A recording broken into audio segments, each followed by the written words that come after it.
The courtroom was silent. The only sound was the steady ticking of the clock on the wall, marking time in a space that seemed to have frozen in the midst of tension. A single beam of light filtered through the blinds, casting long shadows on the polished wood floors.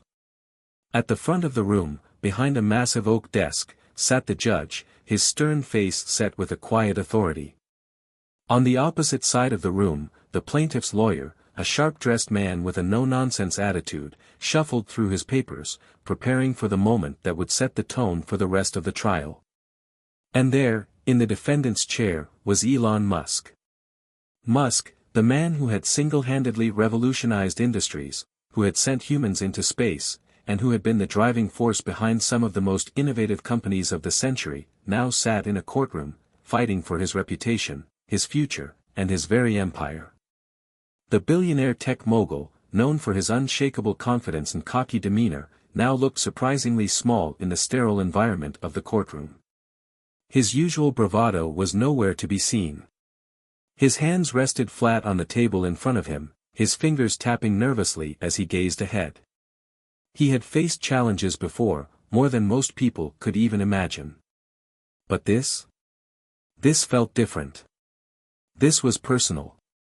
This was about everything he had built, the legacy of Tesla, SpaceX, and his other ventures.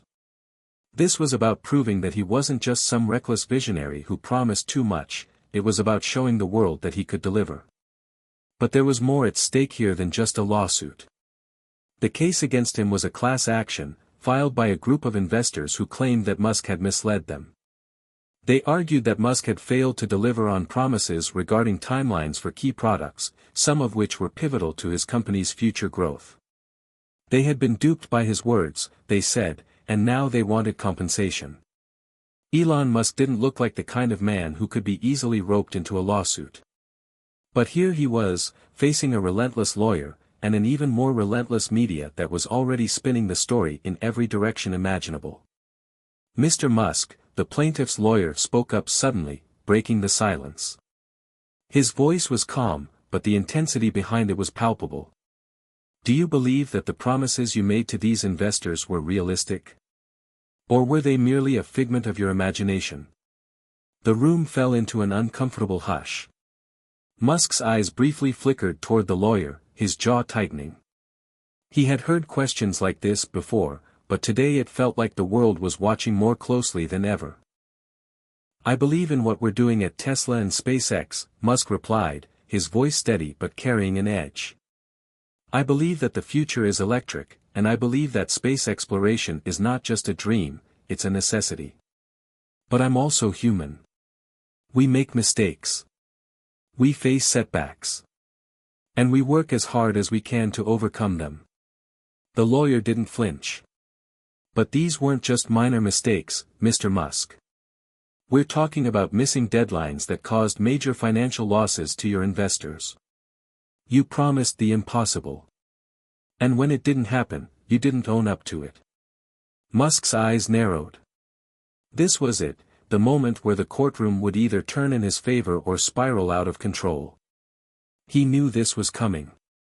In fact, he had been bracing himself for it.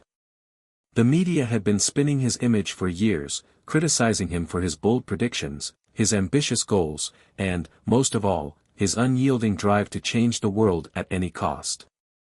Let's be clear about one thing, Musk said, his voice cutting through the tension.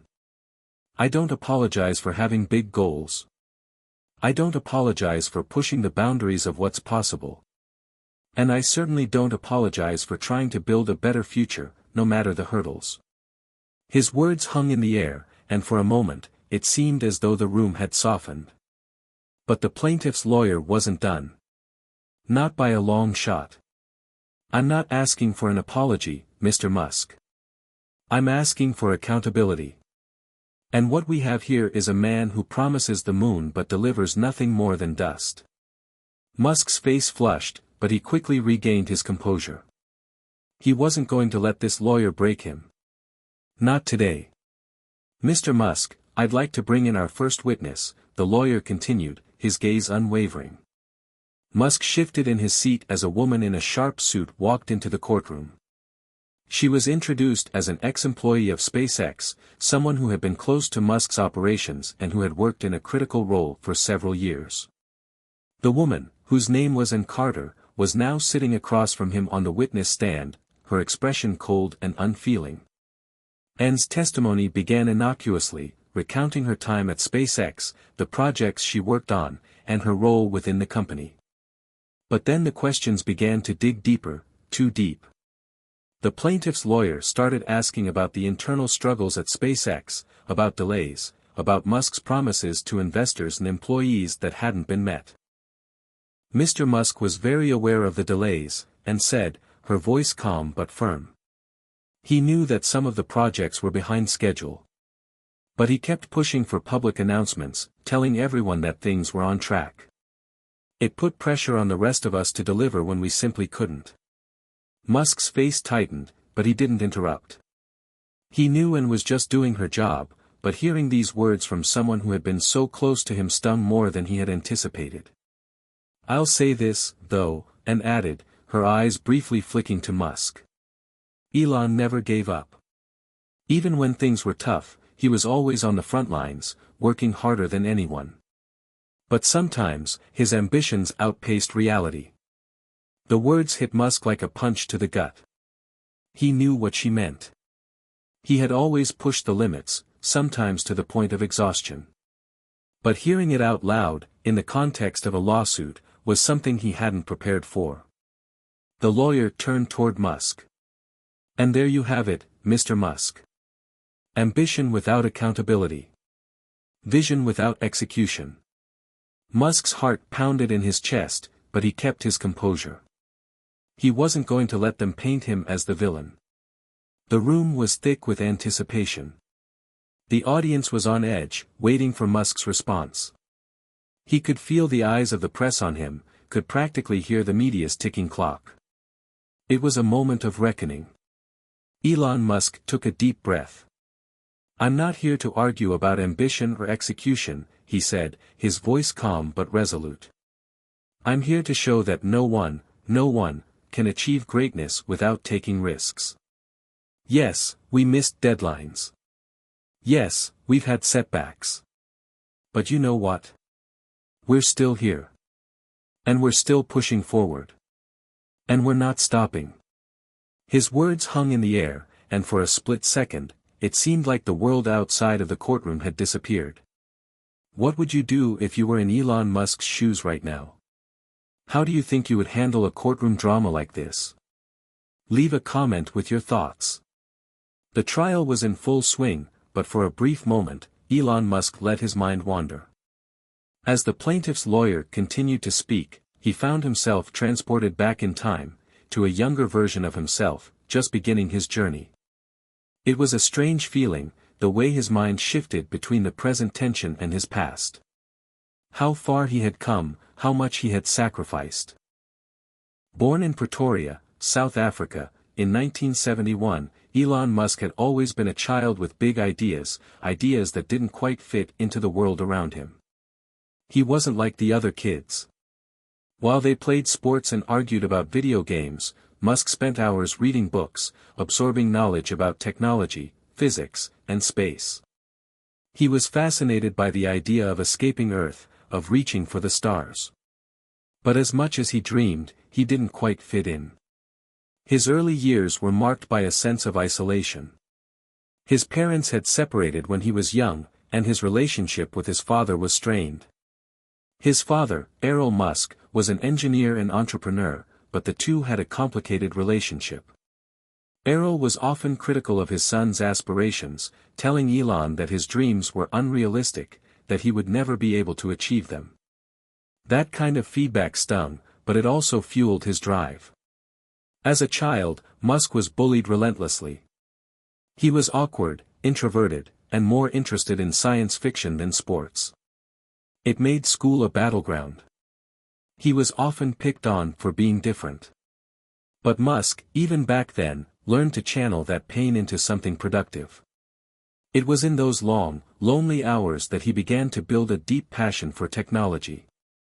He didn't just dream about the stars, he began to think about how to get there.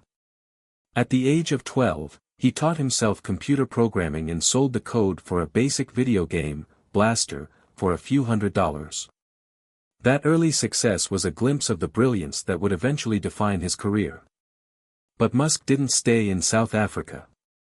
He moved to Canada at 17, seeking greater opportunities, but more importantly, a world where he could be free to chase his own ideas without judgment. He enrolled at Queen's University in Kingston, Ontario, before transferring to the University of Pennsylvania in the U.S., where he pursued degrees in both economics and physics. Those early years in America marked a pivotal moment in his life. While at Penn, Musk's ambitions began to crystallize. He wasn't interested in just becoming a successful businessman or a physicist, he wanted to change the world. The idea of solving humanity's greatest challenges consumed him, particularly the challenge of sustainable energy in space exploration. He wanted to build a future that was both sustainable and multiplanetary. His first major success came when he co-founded Zip2, a software company designed to help newspapers move into the digital age.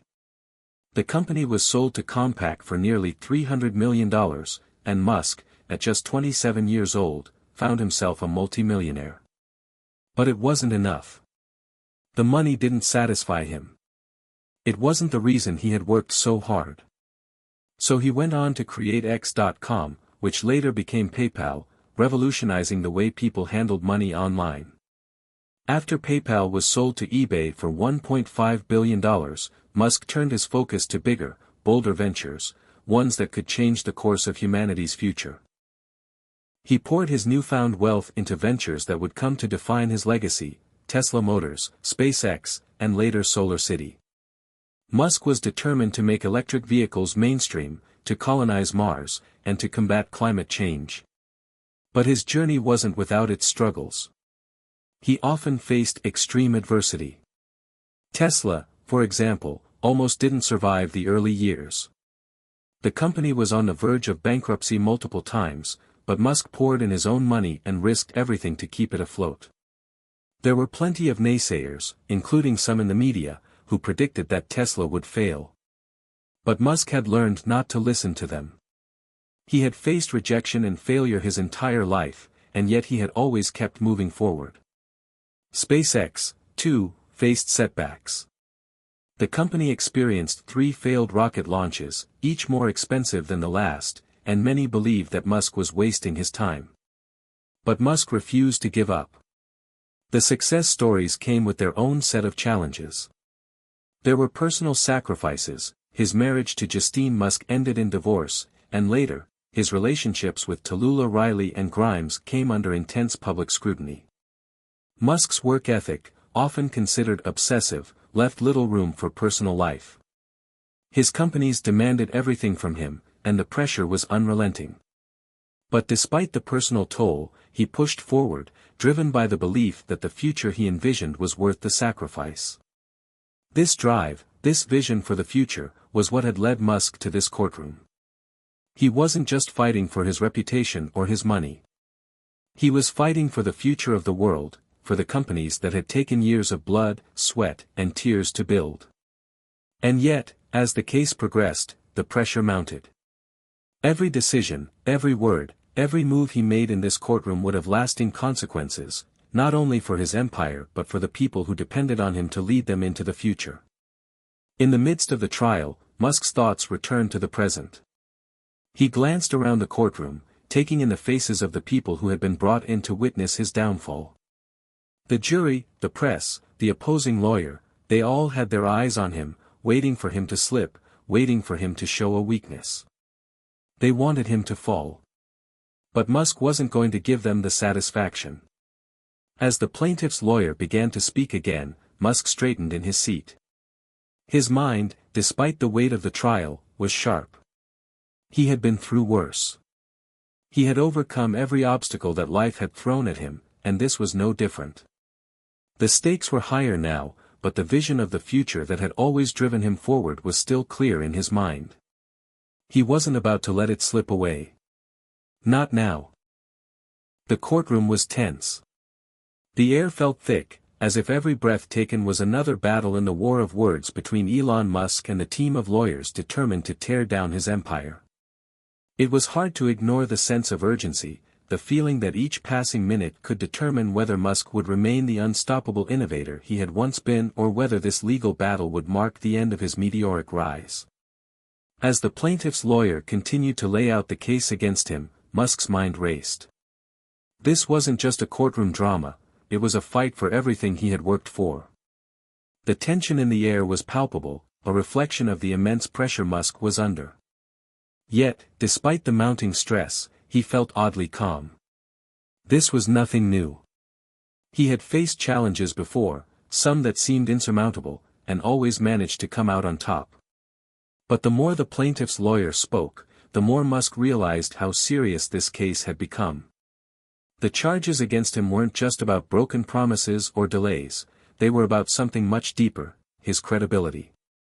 The investors' claims had grown more than just financial, they had turned into accusations of dishonesty, of misleading not just them, but the public. The lawyer's words sliced through the courtroom like a knife, accusing Musk of using the media to manipulate his investors into believing in timelines that were never realistic. The investors who put their trust in you, Mr. Musk, weren't just disappointed, they were misled, the lawyer declared, standing tall and looking directly at Musk. You promised a timeline for the Model 3 production that was nothing short of a pipe dream. You assured them that SpaceX would have rockets launched on schedule, yet you allowed your companies to miss those deadlines without any accountability. Musk's jaw tightened as the lawyer's words reverberated in his mind. He knew the accusations weren't without merit, at least to some extent. He had promised ambitious timelines, some of which were too optimistic. But that didn't mean he had been dishonest. He had always believed in the impossible, and sometimes that meant pushing beyond the limits of what was realistically achievable. He couldn't help but feel that the accusations against him painted him as some kind of villain, when all he had done was chase what others thought were impossible dreams. Mr. Musk, the lawyer continued, now turning toward the jury, we aren't here to dispute your brilliance or your potential. We're here to address your failure to deliver. We're here because you've built your empire on a foundation of promises that you have no intention of keeping. The words hit hard. Musk didn't flinch, but inside, a storm was brewing. He had promised his investors that Tesla would lead the way in electric vehicles, that SpaceX would send humans to Mars, that solar energy would become a viable solution for the world. And he had spent every waking moment working to make those promises come true. Yet now, in this courtroom, it felt as though he was being condemned for daring to dream too big. He could already hear the media's narrative forming, Elon Musk, the man who couldn't deliver. It was a narrative that he had fought his whole career to avoid. The media had criticized his ambitious timelines for years, but now, it was clear that this case could make those criticisms stick. If he lost this case, it wouldn't just be a financial setback. It would be the death of his credibility, the tarnishing of his name in the eyes of the public. A murmur ran through the courtroom as the plaintiff's lawyer motioned for the next piece of evidence to be presented. The room went silent as a video clip began to play on the large screen behind him. It was an interview Musk had done several years ago, during a press event for the unveiling of the Tesla Model 3. We'll have mass production of the Model 3 by the end of next year, Musk had said in the video, his voice confident, his eyes sparkling with excitement. It's going to change the world. Musk's heart skipped a beat as he watched the younger version of himself, full of optimism and unshakable belief. The camera zoomed in on the confident smirk on his face as he made his bold prediction. But now, in the cold light of the courtroom, it was impossible to ignore how far off the mark that timeline had been. Tesla had missed its production goals, and while the Model 3 had eventually been released, it had taken longer than expected. The plaintiff's lawyer didn't waste any time in pointing out the obvious. This statement, Mr. Musk, is an example of the reckless optimism that has cost your investors. You assured them that production would be ramped up quickly, but the reality was much different. The delays, the missed targets, the lack of transparency, these are the things that have led us here today. Musk could feel his frustration rising. He had been transparent with his investors, more so than any CEO in the industry. He had openly admitted when things weren't going according to plan. But he couldn't deny the fact that the Model 3 production had taken longer than expected. That was true. But it wasn't the full picture. The fact that Tesla was still standing, still pushing forward despite the setbacks, was a testament to his resilience, and to the faith he had in his team. The prosecutor, sensing Musk's growing discomfort, pressed on. It's not just the Model 3, though, is it, Mr. Musk? It's everything. Every ambitious goal you've set, every promise you've made about timelines and achievements that simply haven't materialized. Musk leaned forward, his fingers pressing against the cool surface of the table. The weight of the accusations felt like a physical presence in the room, one that he couldn't shake. He had always known that his drive to make the world a better place would be met with resistance. But this felt like a personal attack on his very character. He could feel the eyes of the jury on him, waiting for him to crumble. But he wouldn't. Not today. You don't understand, Musk finally said, his voice steady, though tinged with frustration. You don't understand what it takes to make these dreams a reality. These companies didn't happen by accident. It wasn't luck. It was blood, sweat, and tears. Yes, I've missed deadlines. Yes, I've made promises that didn't come true on time. But every single day, my team and I are working to fix it. We don't stop. We don't give up. Because the future of humanity depends on it. There was a brief silence in the courtroom. The weight of his words hung in the air, and for a moment, it seemed as though the jury had taken his message to heart. But the plaintiff's lawyer wasn't finished. Mr. Musk, you may be working hard, but you've still failed to deliver on your promises. And your investors have paid the price. Musk's eyes narrowed. This was far from over. If he had to fight tooth and nail to prove that his dreams weren't just pipe dreams, then that was exactly what he was going to do. As the trial dragged on, the tension in the courtroom continued to mount. Each day brought new revelations, new arguments, and new twists. But for Elon Musk, this battle wasn't just about the trial, it was about the future he had dedicated his life to. Each testimony, every piece of evidence presented against him, was another test of his resilience. And as the stakes grew higher, the weight of his journey began to settle in. Despite the pressure bearing down on him, Musk found himself reflecting on his path, the journey that had led him to this very moment. As the plaintiff's lawyer launched into another round of accusations, Musk's mind wandered, transported back to the days when he first started dreaming big. It had all begun with a simple question. What if humanity could live on other planets? What if the Earth's resources could be preserved by transitioning to sustainable energy? These weren't just abstract ideas for Musk, they were the driving force behind every company, every decision he had made. The road to SpaceX, to Tesla, to Solar City had been filled with obstacles, but those obstacles hadn't deterred him, they had fueled him. And now, with everything on the line, Musk had never been more determined to continue his mission. He thought back to the early days of SpaceX. When he started the company, the idea of commercial space travel seemed like a far-off fantasy. Even the most experienced space engineers thought he was crazy. But Musk had always been willing to take risks, to bet everything on the future he believed in.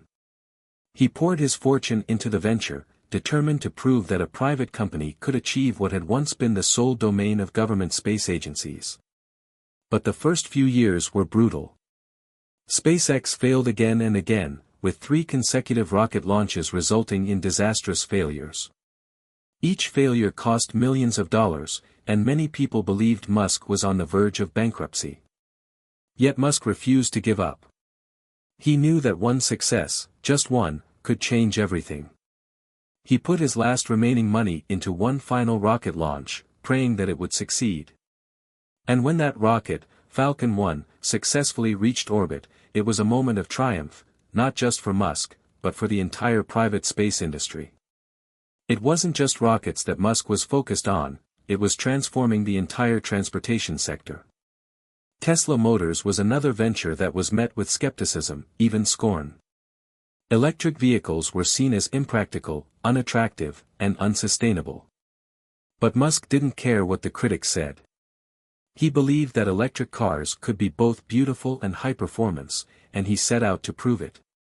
The road to building the Model S wasn't smooth, there were production delays, financial struggles, and plenty of doubters along the way. But Musk was undeterred. He had faced setbacks before and had come out stronger on the other side. And yet, now, here he was, fighting to protect everything he had built, fighting for the future of Tesla, SpaceX, and the world's sustainable energy future. It felt surreal. The very forces that had once rejected him and his ideas were now coming at him full force, threatening to undo everything. It was the very nature of his work, however, disruptive, controversial, and often misunderstood. But he knew that he couldn't afford to back down now.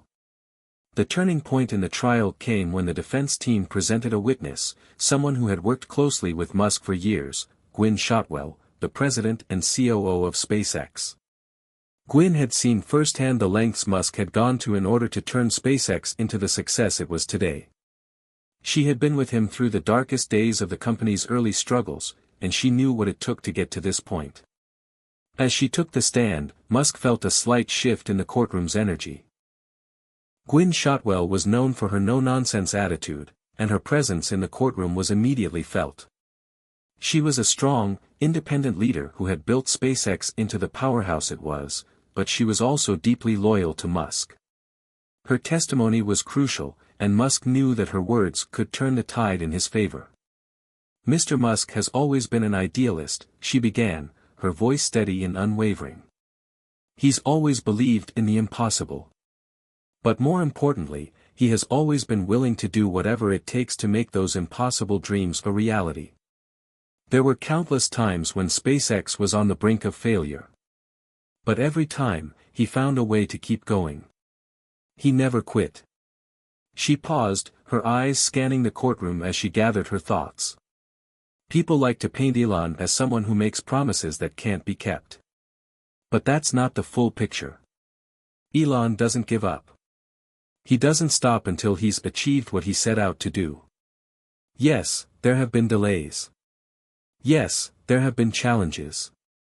But every company he's built, every goal he's set, is done with one thing in mind, the future. And that future is worth fighting for. Gwynne's words resonated in the courtroom. Musk could see the jury reacting, some with subtle nods, others with a slight shift in posture. It was clear that her testimony had made an impact, reinforcing the idea that Musk's vision was bigger than any mistake or setback.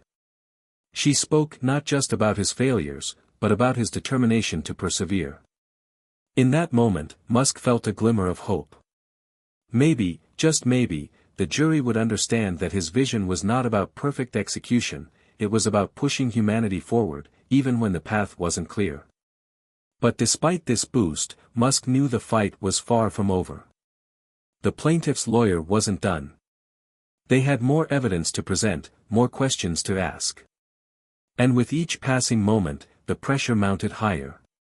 As the trial went on, Musk found himself recalling all the risks he had taken, the sleepless nights spent solving complex problems, and the constant battle against doubt, both his own and that of others. There were many who had called him crazy, many who said it couldn't be done. But for every failure, for every setback, there had always been a new opportunity to rise again. Now, as he sat in that courtroom, he knew that he would face this challenge just as he had faced every other challenge in his life, with resolve, with conviction, and with the unshakable belief that the future he dreamed of was worth fighting for. The tension in the courtroom reached a fever pitch as the trial entered its most critical phase. Elon Musk sat at the defense table, his mind racing. The walls of the courtroom seemed to close in on him, but he couldn't afford to let the pressure get to him, not now. Every moment mattered. The stakes were higher than ever, not just for his companies, but for the legacy he hoped to leave behind. He had always believed that the future would reward the bold, but this trial was testing that belief to its very core. Would he be able to defend his empire, his dreams, or was he about to lose everything? The sense of uncertainty loomed over him like a dark cloud. The plaintiff's lawyer stood up and began his closing remarks, his voice cutting through the silence of the courtroom. "Ladies and gentlemen of the jury," he began, pacing back and forth. "We are not here to discuss Elon Musk's vision, as his defense would have you believe. We are here to discuss the reality. The reality that Musk promised his investors extraordinary things, and time again, he failed to deliver.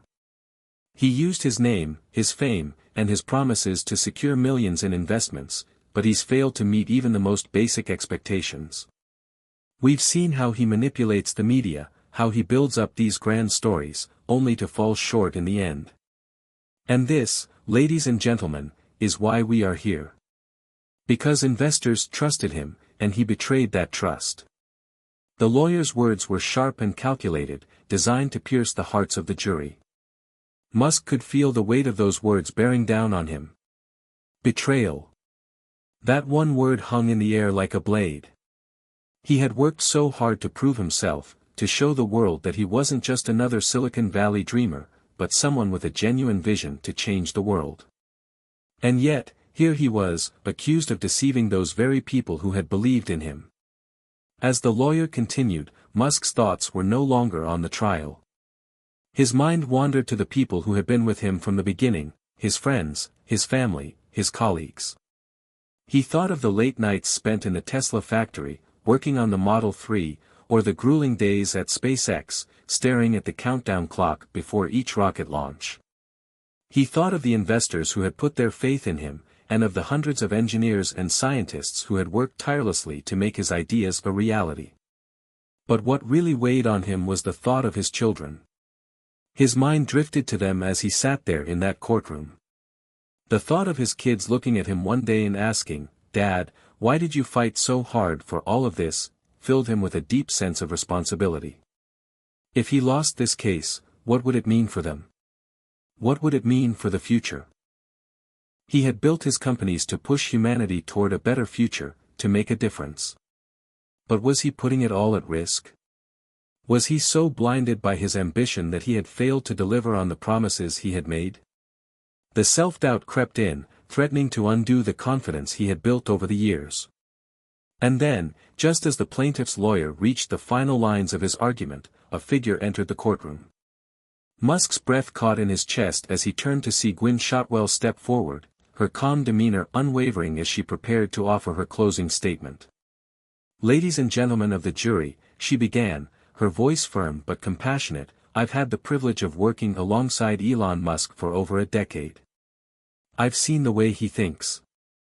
I've seen the sleepless nights, the tireless work, the moments of doubt, and the moments of triumph.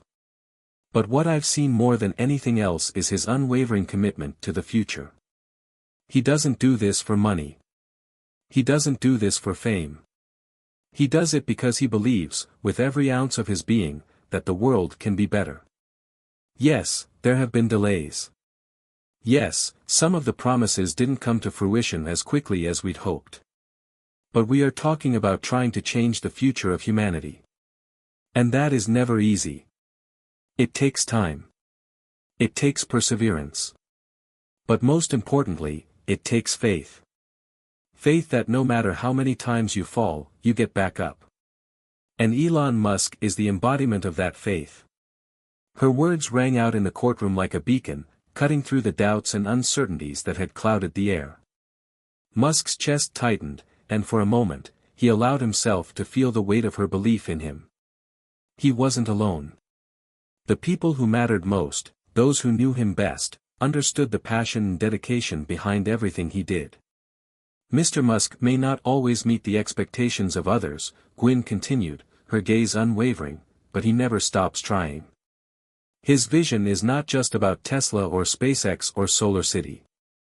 It's about something much bigger than any one company or any one person. It's about ensuring that the future of humanity is not confined to Earth. It's about creating sustainable energy solutions that protect our planet. It's about making life on Mars a reality. And if you look at what we've accomplished, even with all the obstacles, you will see that we are closer to those dreams than anyone ever thought possible. Gwyn's testimony hit Musk like a wave, crashing through the walls of self-doubt he had been battling. Her words, simple yet profound, reminded him of why he had started this journey in the first place. It wasn't about perfection, it was about progress. And if he had to fight every day for the rest of his life to make the world believe in his vision, then so be it. The courtroom fell silent as Gwyn concluded her statement, and Musk sat there, reflecting on the gravity of her words. There was no turning back now. The final decision was out of his hands. But if he had one thing left, it was his belief in the future. And that was something no lawyer, no accusation, could take away from him. The closing arguments were over. The jury was out deliberating, and Elon Musk sat in the courtroom, an odd mix of anticipation and calm washing over him. The weight of the trial hung in the air like a cloud, but he couldn't afford to dwell on what would happen next. There was nothing more he could do now. His defense had been laid out, and he had done everything in his power to present the truth. All that was left was to wait. Musk stared out of the courtroom windows, his mind racing back over the days, months, and even years that had led to this moment. It felt like a culmination of a journey he had been on for most of his life, one filled with extreme highs and devastating lows. The relentless pursuit of a dream that, at times, seemed so impossible, so far away. The energy and drive that had led him to launch rockets into space, build electric cars that defied conventional thinking, and push for sustainable energy solutions that no one had believed possible. And yet, here he was, sitting in a courtroom, defending himself against accusations that questioned his integrity, his motives, and the very foundation of his work. As the minutes stretched into what felt like hours, Elon thought back to his earliest days, long before Tesla or SpaceX had even been conceived. He had always been a dreamer, a kid who asked questions that others didn't dare to ask. Why couldn't electric cars be better than gas-powered ones? Why couldn't we go to Mars? Why did we have to continue destroying the planet for energy? At the time, those questions had seemed absurd, even laughable. But as Musk got older, those questions became the driving force behind everything he did. From a young age, he had been determined to make a mark on the world, to do something that mattered. He knew it wouldn't be easy. He knew there would be failures, some of them spectacular. But he also knew that those failures were just part of the process. The journey toward success was never straight, it was filled with obstacles, detours, and moments of doubt. And yet, somehow, through sheer determination and the willingness to take risks, Musk had built something. Something big. Something that, for better or worse, had changed the world. He thought about the people he had worked with, some of whom had been with him from the beginning, others who had come along the way. The engineers at Tesla, the scientists at SpaceX, and the employees who had believed in his vision even when it seemed like the odds were stacked against them. He thought of his investors, those who had stuck with him through thick and thin, even when there were more questions than answers. And he thought of the customers, the people who had embraced electric vehicles, who had trusted him to build a car that was not just about transportation, but about the future. For all the criticism he had faced, for all the setbacks, Musk had always believed in one thing, that the future of humanity was worth fighting for. And if that meant facing accusations, standing trial, or even risking everything he had built, then so be it. He couldn't turn back now. He wouldn't. As the jury re-entered the courtroom, Musk's heart raced in his chest. His eyes locked with the members of the jury, each one of them having been asked to determine his fate. The room was deathly quiet as the foreman stood up to read the verdict. Elon Musk, the foreman began, his voice steady but laden with gravity, "We the jury have reached a verdict." Musk's breath caught in his throat. He held his breath, every fiber of his being focused on those next few words. His mind raced through the endless possibilities. What would they say? What would be the outcome of this battle? "We find the defendant, Elon Musk, not guilty." The words hit Musk like a wave, sweeping over him, filling him with an overwhelming sense of relief. His body went slack, as if the tension he had been holding onto for so long had finally been released. He blinked rapidly, almost unable to believe it. The weight of the trial had been unbearable, but now it was over. The court had spoken, and he had been vindicated. His defense team erupted in applause, and even some of the jury members exchanged looks of relief. Musk sat there for a moment, almost frozen, before a small smile tugged at the corners of his lips. He had done it. The battle was won. But as the judge called for the adjournment of the trial and the courtroom began to empty, Elon found himself caught in a moment of reflection. The victory felt hollow, almost anticlimactic. After all the years of struggle, the countless battles he had fought, this win didn't feel like a victory in the way he had imagined. It wasn't that he was ungrateful for the result, it was just that the battle he had fought was only a small part of the larger journey. This trial, this court case, had been a significant moment in time, but it didn't define who he was or what he was working toward. His vision for the future still stood before him, untarnished by this legal battle. He walked out of the courtroom, his team surrounding him. The cameras flashed, the press was waiting, but Musk felt a sense of calmness settle over him. He had done what he set out to do. The future was still his to shape, and now, more than ever, he was determined to press forward, no matter the cost. Later that night, as he sat alone in his office, staring at the stars outside his window, Musk reflected on what he had learned from this experience. It wasn't just about the trial. It was about something deeper, the cost of ambition, the sacrifices made, and the relentless pursuit of a dream. In many ways, this trial had been a reflection of his entire life, fighting for something bigger than himself, facing challenges head-on, and pushing through the toughest of times. He knew that there would be more battles ahead, more setbacks, and more moments of doubt. But the lesson was clear, no matter what, he couldn't stop. He couldn't afford to give up on the future. Musk thought of his children again and the legacy he wanted to leave.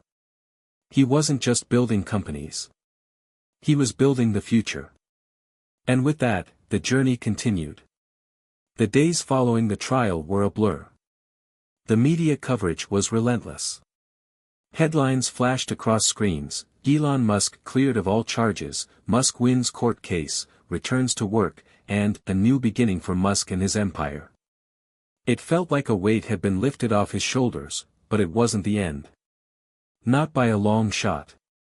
As the dust settled and the media frenzy slowed, Musk found himself back in his office at SpaceX, staring out the window at the launch pad in the distance.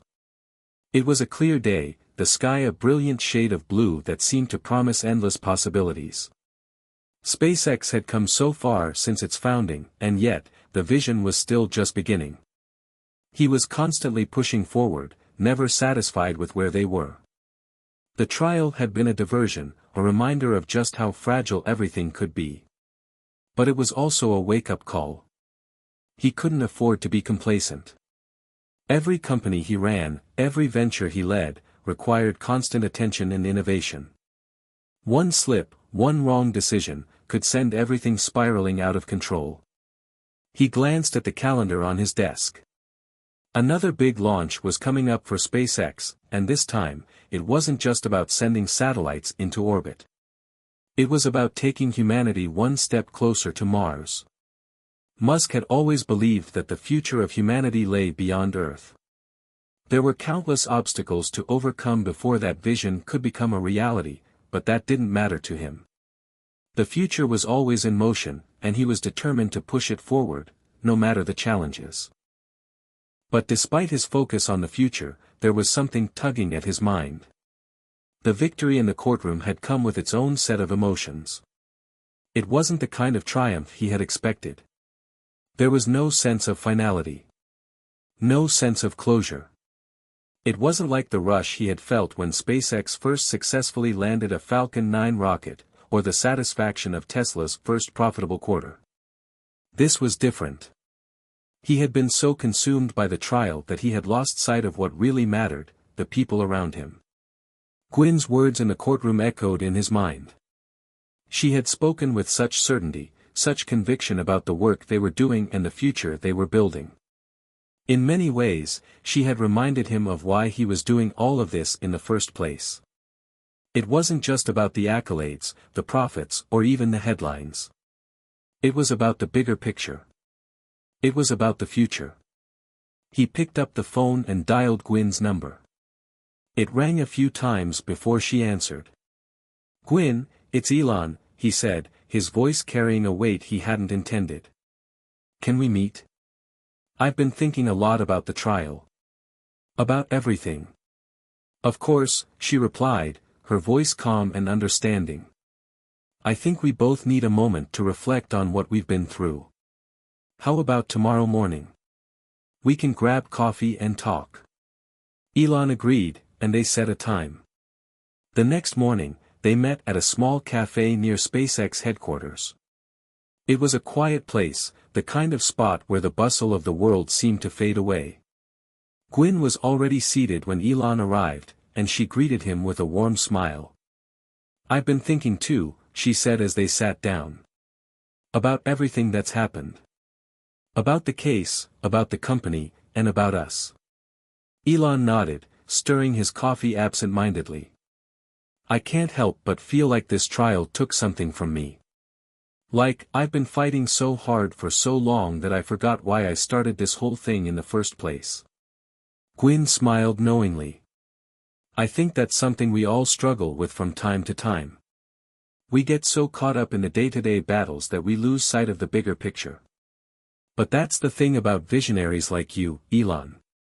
You're always looking ahead, always pushing forward. Sometimes, it's easy to forget that what you're building is bigger than you." "I guess that's why the trial was so unsettling," Elon confessed. "It made me question everything. It wasn't just about defending myself or my companies. It was about defending what I believe in. And I think for a while, I got lost in the fight. I let the noise drown out the vision." Gwyn took a sip of her coffee before responding. "The world needs visionaries, Elon. People like you who refuse to accept the status quo. But it's also okay to take a step back sometimes and reflect. The work you're doing, the future you're building, it's incredible. And you're not alone in it. You've got a team of people who believe in you and the mission. We believe in you." Elon's eyes softened. "I don't know what I'd do without you and the team. You've been the constant in all of this chaos. I've been so focused on the destination that I haven't always given credit to the people who are walking alongside me."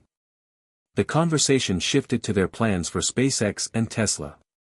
They discussed upcoming projects, rocket launches, and how they could push the boundaries even further. But for the first time in a long while, the weight of the conversation wasn't just about business.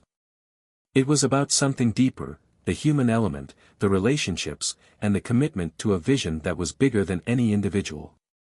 After their meeting, Elon felt lighter. The clarity he had been seeking was beginning to settle in. The court case, the media scrutiny, the constant pressure, they were all part of the journey, but they didn't define him. What defined him was the work. What defined him was the vision for a better future. That afternoon, he gathered his team together at SpaceX. He stood before them, feeling a renewed sense of purpose. "We've had our challenges," he began, "and we've faced some difficult moments. But none of that changes the fact that we are working towards something that can change the world. Every single person in this room is part of something bigger than ourselves. We're not just building rockets. We're not just making electric cars. We're building a future. And I don't care how many setbacks we face. I don't care how many challenges come our way. We keep moving forward, because the future doesn't wait." The team erupted into applause, and Musk couldn't help but feel a deep sense of pride in the people around him. They had fought alongside him through thick and thin, and together, they were going to continue pushing the boundaries of what was possible. The journey wasn't over. It was just beginning. It had been a few weeks since the trial, and things were slowly returning to normal, though normal was a word that never seemed to apply to Elon Musk's life. As he sat in his office at SpaceX, staring at the whiteboard filled with ideas for the next big project, he couldn't help but reflect on how far he'd come, and how far he still had to go. The SpaceX team had just finished a successful test flight of the Starship, and the numbers were promising. It was a huge milestone, but it was only one step in the long journey ahead. Musk knew that the path to Mars wasn't going to be easy. There were still so many obstacles to overcome, so many unknowns. But that was the thrill of it. That was what drove him. The possibility of exploring the unknown, of pushing humanity to reach new frontiers. It had always been about more than just building a company. It had always been about building the future. The trial, the legal battles, the constant scrutiny, those were just distractions. The real mission had never wavered. And now, with the weight of the trial behind him, Elon was more focused than ever on the road ahead. His phone buzzed, interrupting his thoughts. He glanced at the screen and saw a message from Gwyn. "We need to talk. Urgent." Elon's stomach dropped. He quickly typed a response. "What's going on?" "I'll explain in person. Meet me at the office in 20 minutes. Elon's mind raced. What could be so urgent? SpaceX was making progress on the Starship, Tesla was hitting new production targets, and everything seemed to be on track. But Gwyn's message indicated something had shifted. Something unexpected. He grabbed his jacket and left his office, walking quickly through the corridors of SpaceX headquarters. He arrived at Gwyn's office, where she was already waiting, a serious look on her face. "Sit down, Elon," she said, her voice calm but firm. He took a seat across from her, his curiosity piqued. "There's been a problem," Gwyn began. "A big one." Elon raised an eyebrow. "What happened?" She hesitated before continuing. "The last launch, Starship's test flight. We've discovered something we didn't anticipate. There's an issue with the propulsion system. It's a small flaw, but if it isn't addressed, it could compromise future launches." Elon's pulse quickened. "How serious is it?" "It's serious enough that we need to stop everything else and focus on this," Gwyn replied. "It's going to take time and resources to fix. We've already informed the team, but I wanted to make sure you were fully aware of the situation before it hits the press." Elon leaned back in his chair, absorbing the information. "This is a setback, but we'll fix it. We always do." Gwyn nodded, but there was something else in her expression. "There's more. I've also gotten word that some of our competitors are starting to make significant strides in the same area. If we don't act fast, we risk losing our lead." Elon rubbed his forehead, the weight of the situation settling in. "We can't afford to fall behind. We need to stay ahead. We can't let anyone outpace us." "That's exactly what I'm worried about," Gwyn said. "This delay could give our competitors the window they need. And with everything else going on, the pressure is only going to intensify. The media is already on edge after the trial. They're looking for the next story, the next headline. If we can't get this right, it'll be more than just a technical issue, it'll be a public relations nightmare." Elon stood up and began pacing. He had always known that challenges like this would come. The path to Mars was fraught with obstacles, but they had always managed to find a way through. This time, though, the stakes felt higher than ever. "We'll need to double down on research and development," he said, his voice steady with resolve. "Get the best engineers on this. Work around the clock if we have to. We can't afford any more delays." Gwyn nodded. "I'll assemble the team and get them on it immediately. But we need to be strategic. We can't let our competitors see us falter. We need to turn this into an opportunity." Elon looked out the window, his mind already moving at 1,000,000 miles per hour.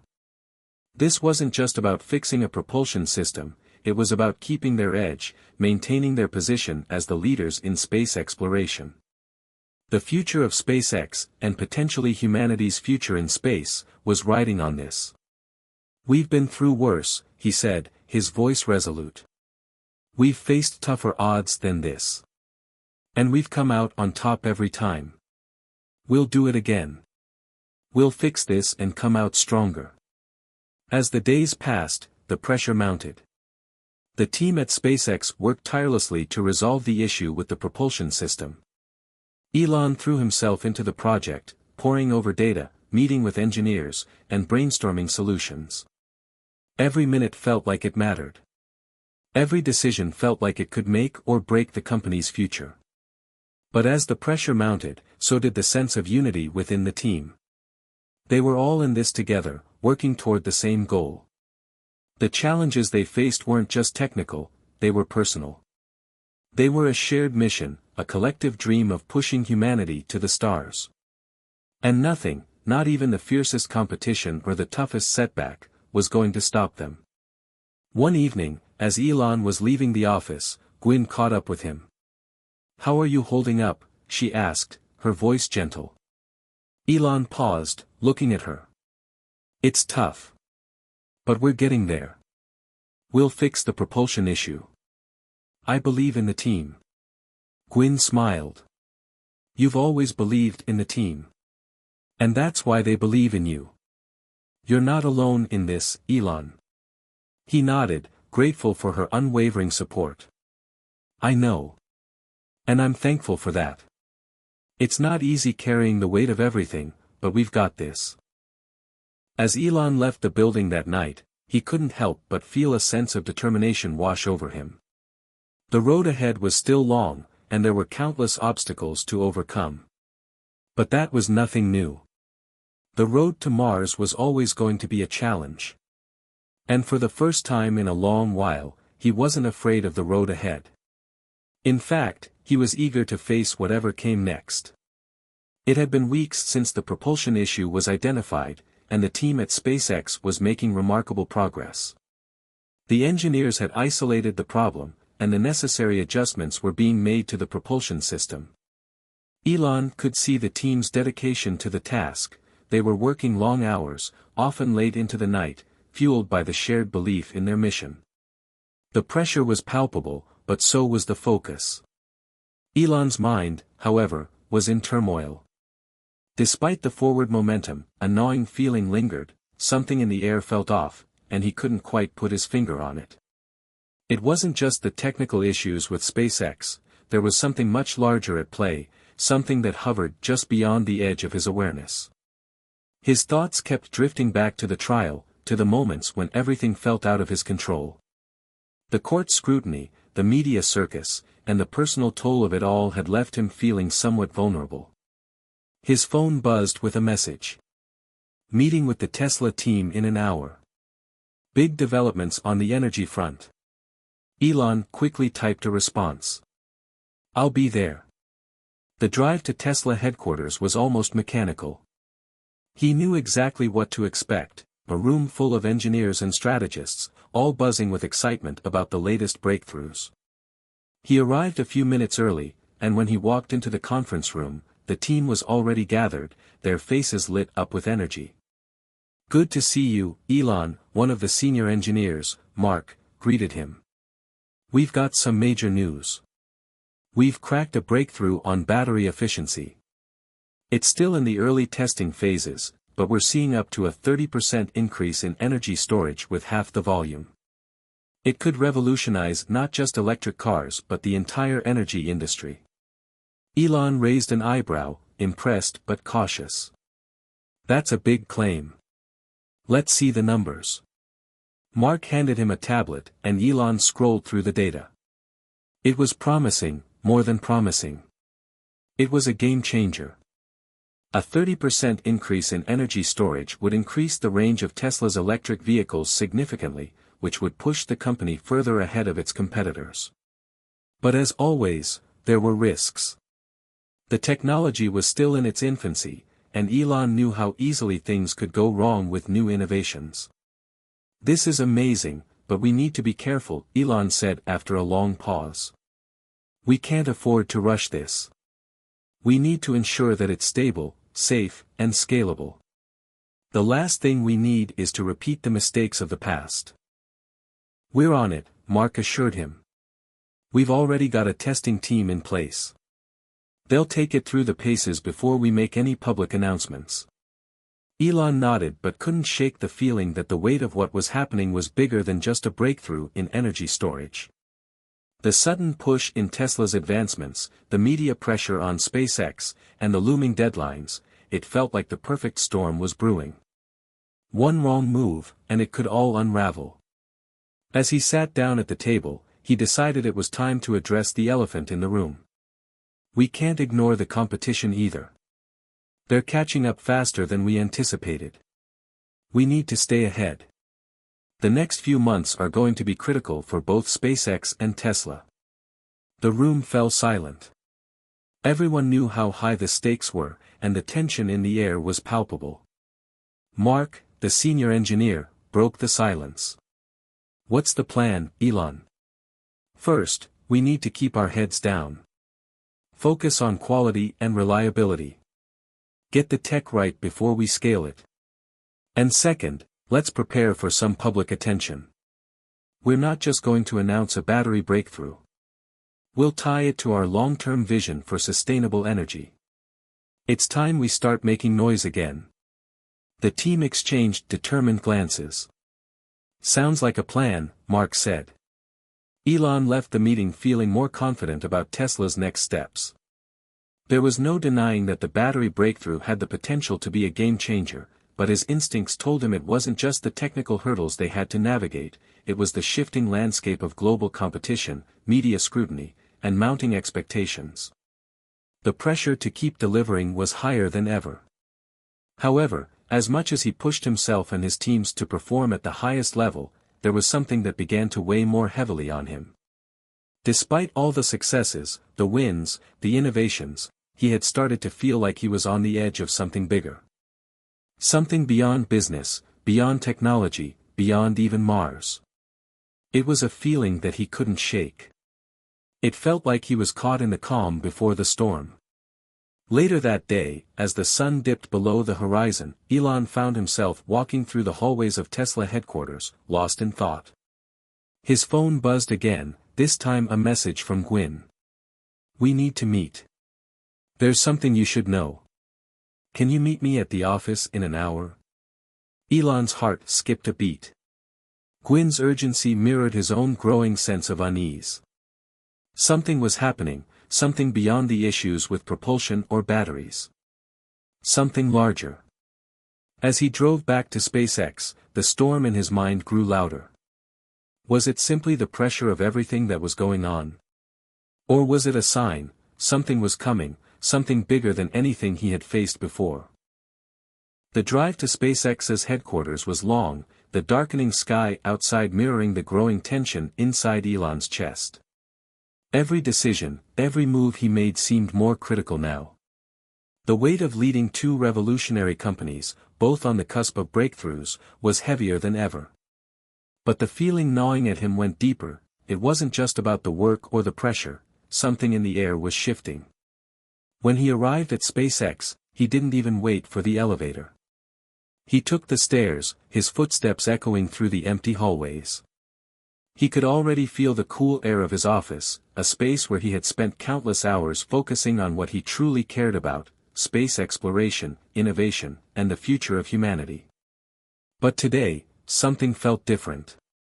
His mind kept racing between SpaceX's challenges and Tesla's breakthrough, never resting, always moving toward what might come next. Every corner of his life felt charged with anticipation. And now, with Gwyn's message fresh in his mind, he knew something was coming, something that would test him in ways he hadn't prepared for. As he walked into his office, the door to his conference room was slightly ajar. Gwyn was sitting at the table, tapping her fingers on the surface. The moment she saw him, she stood up. There was no casual greeting, no small talk. Only urgency. Elon, she said quietly. We've got a situation. Elon's heart rate picked up. He sat down at the table, his gaze fixed on her. What happened? There's been a security breach, she said, pausing as if weighing how much to share. Someone on the inside has been leaking sensitive information. Not just internal reports or minor things. Big stuff, Starship blueprints, confidential launch schedules, even internal emails. It's bad. Elon's stomach dropped. How bad? Bad enough that we've been traced back to one of our contractors. They've been feeding information to competitors. We don't know how much they've shared yet, but we've got people looking into it right now. Elon gritted his teeth. It was one thing to face external challenges, rivals, the media, technical hurdles, but to have someone on the inside betray the company? That was a different kind of fight. He knew that SpaceX had always been vulnerable to these sorts of threats. As much as he prided himself on fostering a culture of innovation and trust, there were always people who would sell out for the right price. I want the name, Elon said, his voice steady despite the surge of anger inside. And I want them gone. We're already tracking down the culprit, Gwyn said, but there was hesitation in her voice. But it's not just about firing someone. The breach goes deeper than that. There's a chance it could have bigger consequences. If this leaks to the press, it could be a disaster. The last thing we need is another scandal. Elon leaned back in his chair, his mind already racing through the potential ramifications. A security breach was one thing, but a public scandal? That could be the final straw for a lot of people, investors, customers, and employees who were already on edge after the trial. The timing couldn't be worse. We can't afford another setback, Elon muttered, mostly to himself. Then, louder, he said, I don't care who's responsible. We need this fixed, and we need it fixed now. I've already set up a task force, Gwyn assured him. But we need to be careful.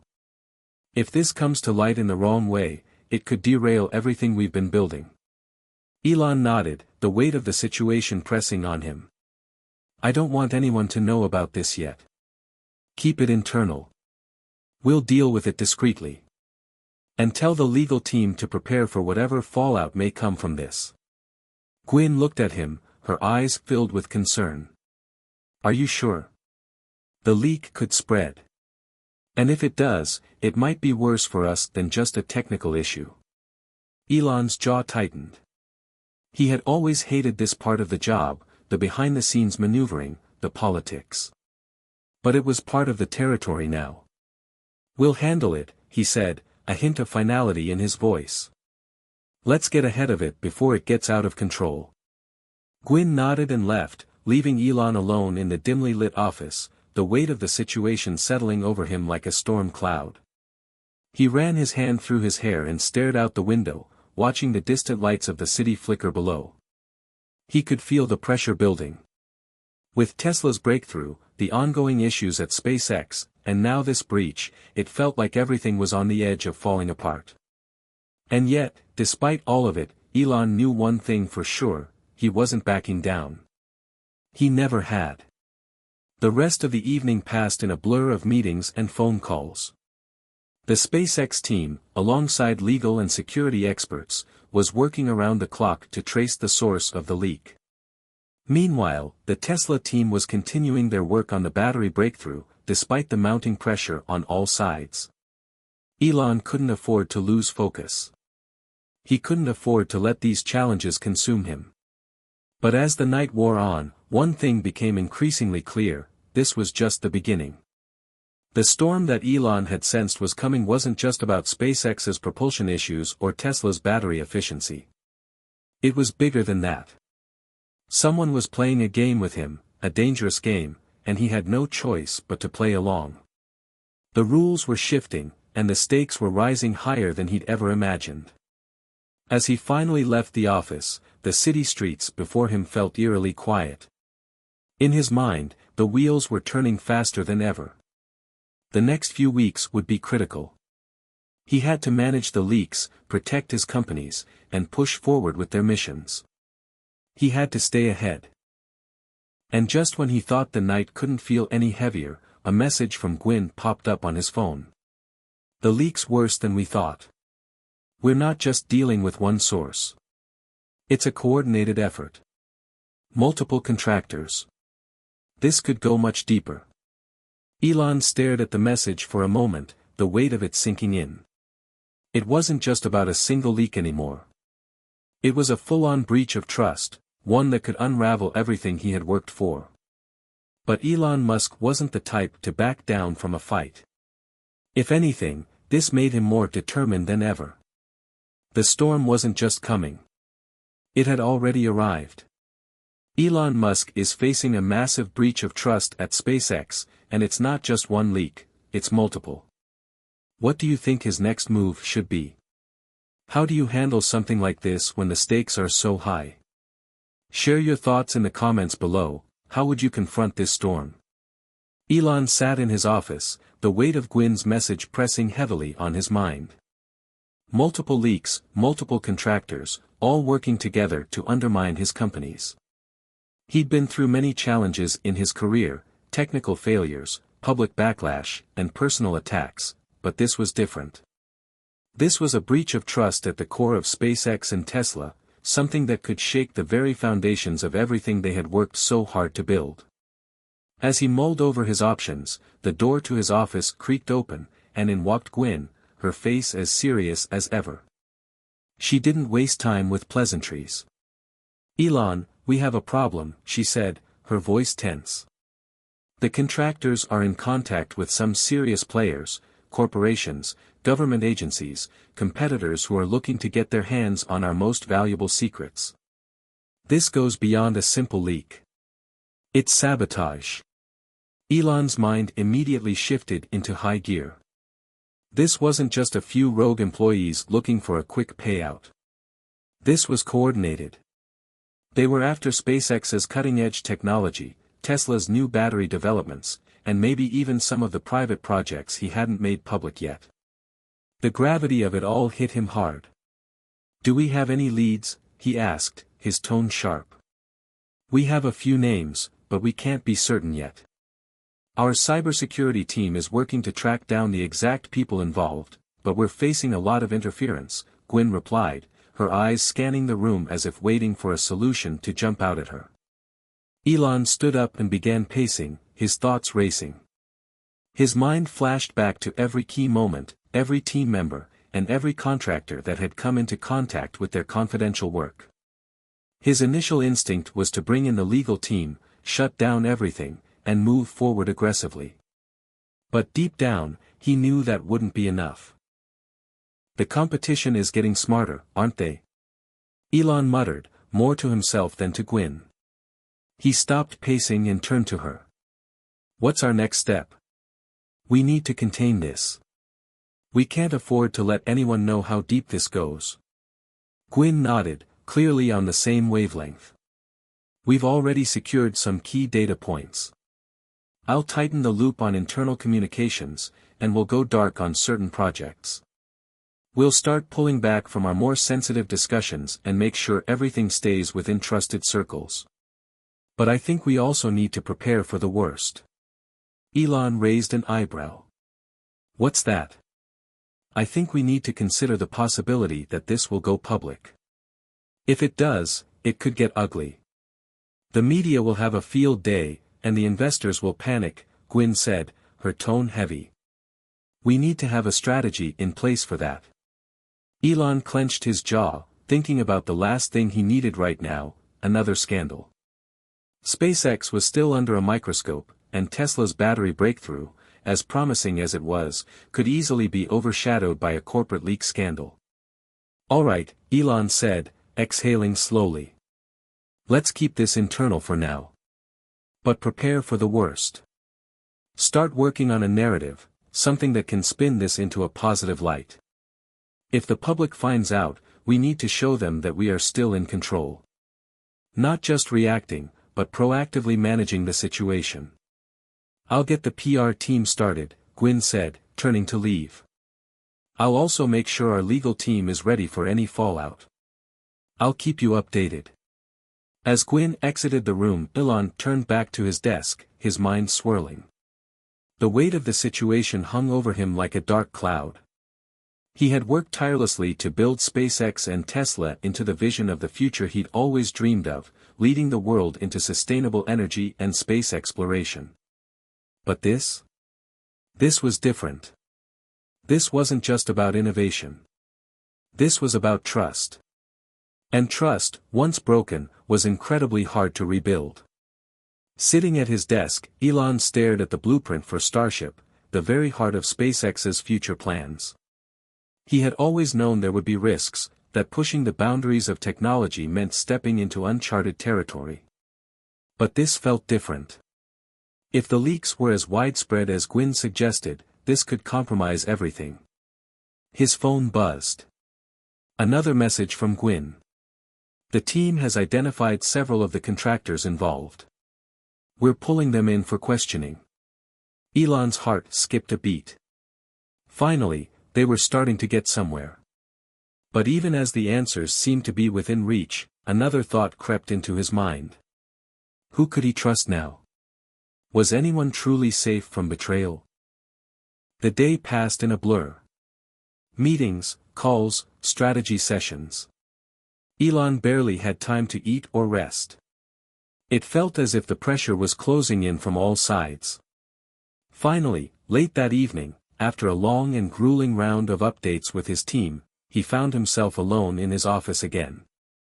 As he sat in his chair, reflecting on everything that had transpired, a nagging thought lingered.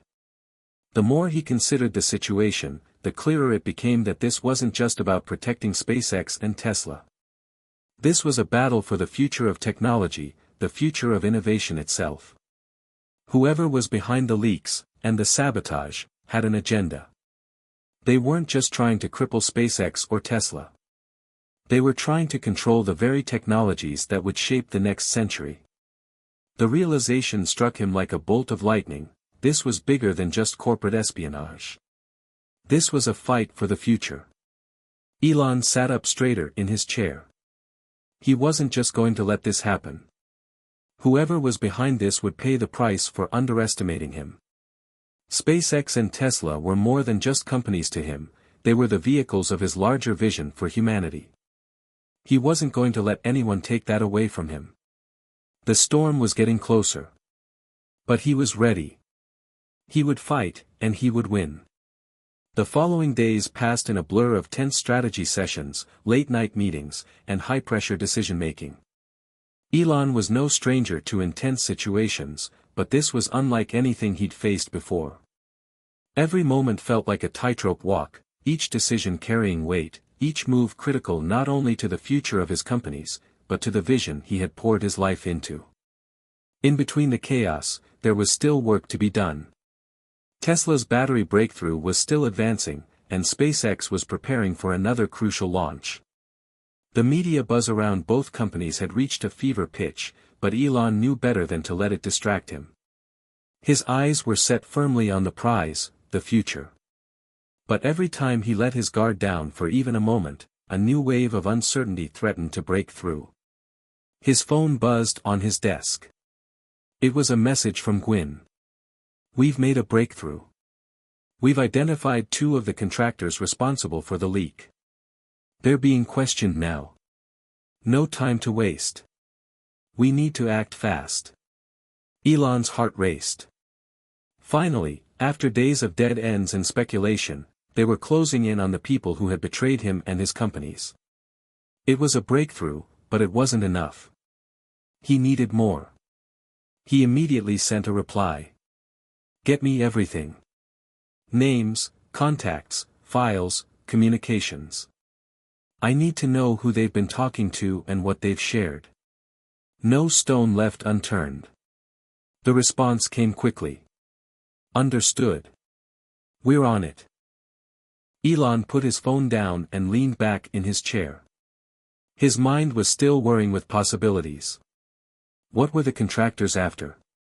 What information had they sold, and to whom? Who stood to gain the most from sabotaging SpaceX and Tesla? His thoughts were interrupted by the soft knock on his office door. Gwyn entered, looking more serious than usual. Elon, she said, taking a seat across from him, we've gotten some preliminary information from the contractors. It's worse than we thought. Elon's stomach sank. How bad? They weren't acting alone.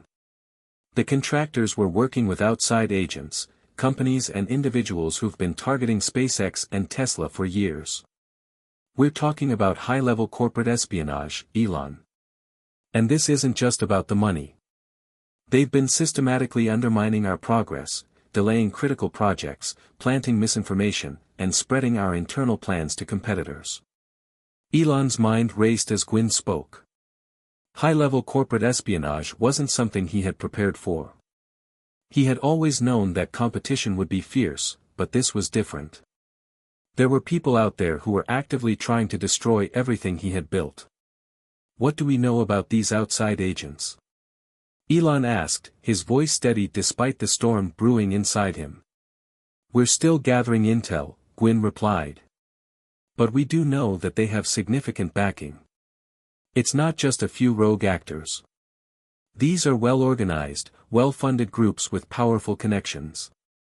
We're talking about corporations, even government agencies that have been working in the shadows to steal our technology. They've been studying us for years, trying to get ahead of our next moves. Elon's fist clenched. The thought of his work being used against him, of his companies being hijacked by outside forces, was almost too much to bear. He had spent years fighting to build SpaceX and Tesla into leaders in their fields, pushing boundaries, and challenging the status quo. But now, it seemed like every step he took was being watched, scrutinized, and undermined. We can't just let them win, Elon said, his voice laced with determination. We need to take the fight to them. We need to make sure they understand that they can't just take what we've built. This is bigger than just us. This is about the future of humanity.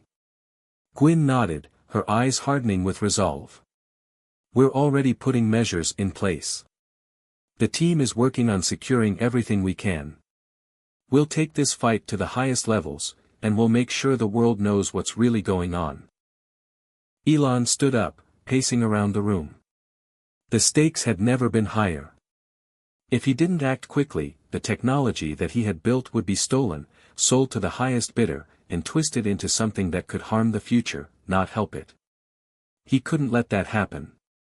Get the legal team involved, Elon said, his voice steady but fierce. Start drafting a public statement. We're going to need a unified front. If the media gets wind of this, we'll need to control the narrative. I don't want this to turn into another scandal. I want the world to know that we're in control. I'll get on it right away, Gwyn said, already pulling out her phone to make the necessary calls. Elon paused, his mind still racing. The leaks were just the tip of the iceberg. This wasn't just about internal betrayal, it was a full-scale attack on his vision.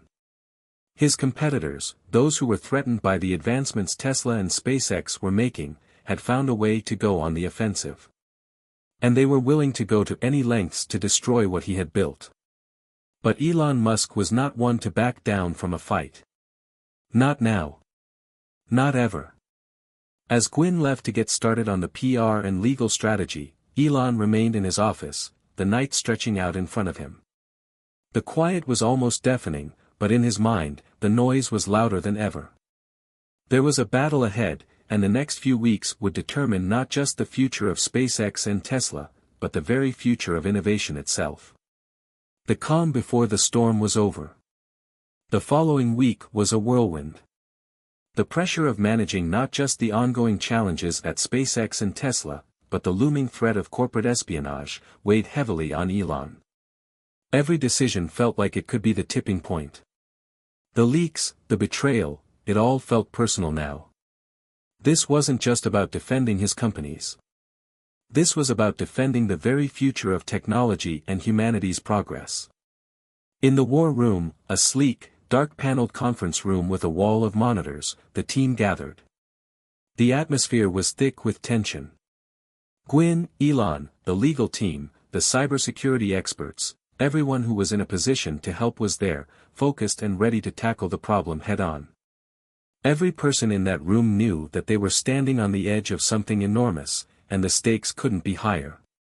Elon stood at the head of the table, his arms crossed, studying the figures in front of him. We've identified most of the contractors involved in the leaks, Gwyn began, tapping her tablet to bring up the first set of names. We've also traced some of the communications to known competitors. Our suspicion is that these people were either directly or indirectly involved with corporate spies, people embedded in our supply chains and even in some of our research divisions. But this is just the beginning. Elon nodded. It was exactly what he feared. The deeper they dug, the more they realized just how widespread the sabotage was. He needed to act fast, but he also knew he couldn't afford to make mistakes. There was no room for error. This wasn't just about stopping the leaks, it was about sending a message to anyone who thought they could take down what he had built. The first thing we need to do, Elon said, his voice calm but authoritative, is make sure this doesn't spread any further. We need to go full lockdown on any sensitive projects. No exceptions. One of the cybersecurity specialists spoke up. We've already isolated the compromised servers and internal networks. But there's still a risk that this could spill into the public domain. Elon turned to Gwyn. Do we have a containment strategy if it leaks? We have a plan in place, Gwyn said, her voice steady despite the pressure. We've been working with the PR team to craft a message. If this gets out, we'll need to frame the situation in a way that shifts the narrative. We'll show that this is an external attack, not an internal failure. The public will see that we were targeted, not that we were careless. Elon didn't seem entirely convinced, but he knew Gwyn was right. They had to control the narrative. A scandal could destroy years of hard work in the blink of an eye. The legal team chimed in, presenting their strategy for moving forward. They had already begun preparing lawsuits against the contractors involved, but Elon knew this would be a battle in the courts, in the media, and on the global stage. They were no longer just defending themselves, they were going on the offensive. We'll need to go public with this sooner rather than later, the head of legal said. The longer we wait, the more time the competition has to capitalize on this. The best defense is a good offense. Elon took a deep breath, processing everything. Every move he made would be scrutinized. If he messed this up, it could lead to a long, drawn-out legal battle that would distract from the true mission, advancing humanity's future. But at the same time, he couldn't just let these people get away with it. He couldn't let them tear apart everything he had worked so hard to build. He turned to Gwyn.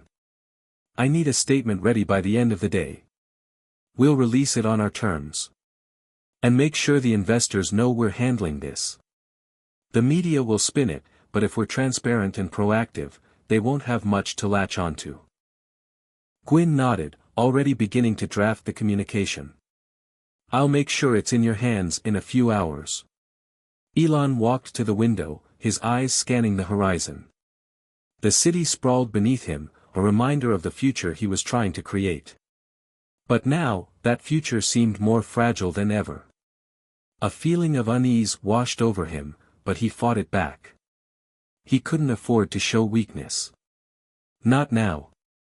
All right, Elon said, turning back to the group. We move fast. We move smart. And we keep pushing forward. This is a war, and we're going to win it. The situation escalated quickly. The media had caught wind of the leaks, and the story spread like wildfire. News outlets were reporting on the ongoing investigation, while competitors and critics were quick to jump on the bandwagon. The narrative was slowly starting to shift, with some portraying it as a sign of weakness for Tesla and SpaceX.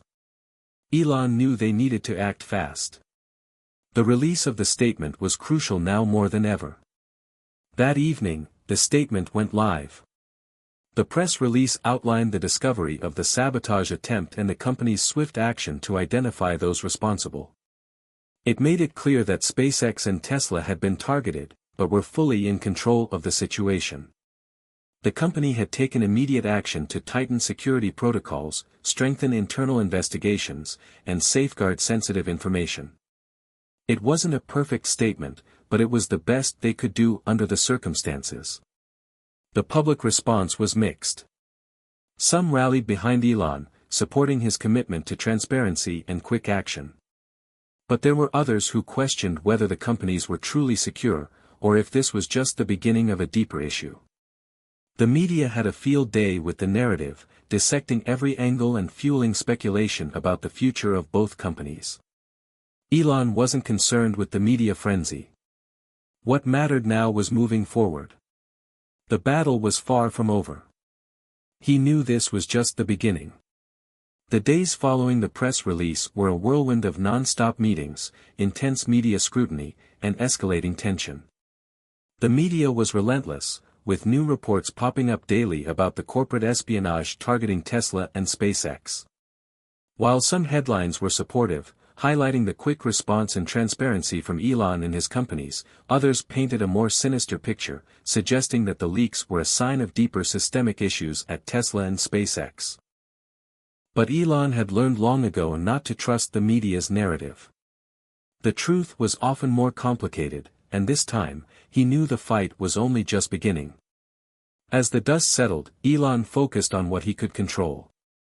He knew that the espionage ring they were fighting was a well-organized, well-funded force, and that made it even more dangerous. The team had already made significant progress in tracking down the contractors involved, and they were starting to piece together the connections between the internal leak and the external players. A few names had surfaced, high-profile figures from rival companies, some with ties to influential players in both the government and corporate world. But there was still no clear picture of the mastermind behind the operation. That's when the unexpected call came in. It was from an unknown number. At first, Elon hesitated to answer. In the midst of everything, he had received countless calls, most of them from people trying to capitalize on the situation or offer their so-called help. But something about this call piqued his curiosity. He answered the phone. Elon Musk, a voice on the other end said, low and raspy. "We need to talk." Elon paused. His instincts immediately went on high alert. "Who is this?" he demanded, his tone sharp. The voice chuckled. "I think you know exactly who I am. Let's just say I've been watching you. And I have information that could help you put an end to all of this." Elon's heart skipped a beat. He had always been aware that there were people watching, but this was different. The person on the other end of the line knew far too much. "Who are you working for?" Elon asked, his voice low, trying to maintain control. "You'll find out soon enough. But here's the deal. If you want to get to the people behind the leaks, and I mean the real players, you need to listen carefully." Elon's curiosity was now piqued. "I'm listening." The voice continued, "The contractors you've been chasing? They're pawns. Small players. The real operation goes much deeper. There's a shadow network, powerful people you don't even know exist. They've infiltrated your companies, your competitors, and even government agencies. If you think it's just a few rogue individuals trying to take you down, you're wrong. This is a coordinated effort to control the future of energy and space travel. It's not just about stealing your tech. It's about controlling the direction of humanity's progress." Elon's mind raced. This wasn't just about corporate sabotage. It was bigger, far bigger than that. The future of humanity itself was at stake. "I don't trust you," Elon said bluntly.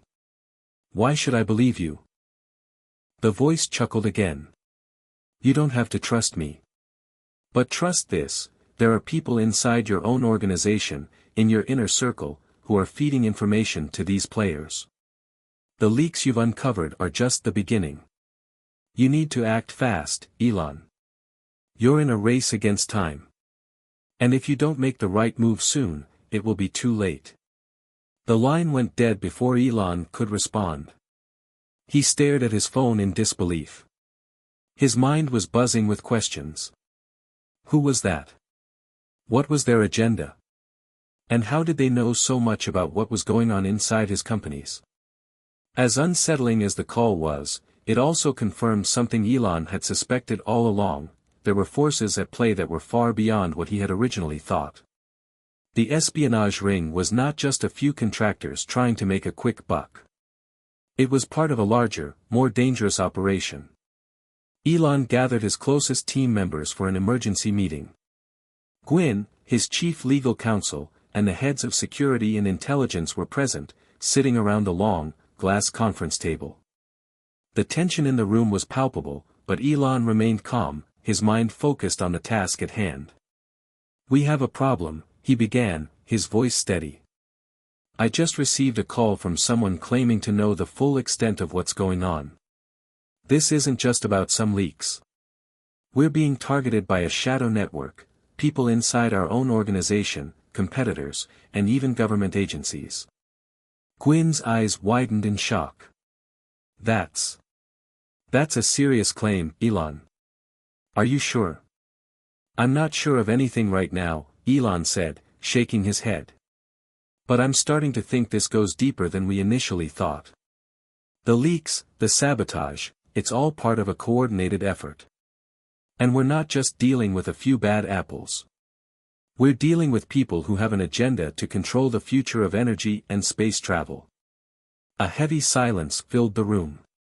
No one said anything for a moment, as the gravity of Elon's words sank in. "We can't let them win," Elon continued, his voice fierce. "We need to find out who these people are. We need to expose them, and we need to do it fast. But we need to be careful. Whoever is behind this has resources. They're playing a long game. And they're playing dirty." Gwyn nodded, her expression resolute. "We'll get to the bottom of this. We'll track down every lead, follow every connection. If there's even a shred of truth to this, we'll uncover it." "Good," Elon said, standing up. "We've got a lot of work to do. And we don't have much time. Let's get to it." As the meeting broke up, Elon couldn't shake the feeling that the real fight was just beginning. The stakes were higher than ever. And as he looked around the room, he realized that not everyone in his inner circle might be as loyal as he had once believed. The shadowy figures he'd just heard about were closing in. And it was up to him to stop them. The following days were like something out of a spy thriller. Elon had always prided himself on being a visionary, someone who could predict the future of technology and space exploration. But now, he found himself in the middle of a complex, high-stakes game, one that felt more like a war than a business struggle.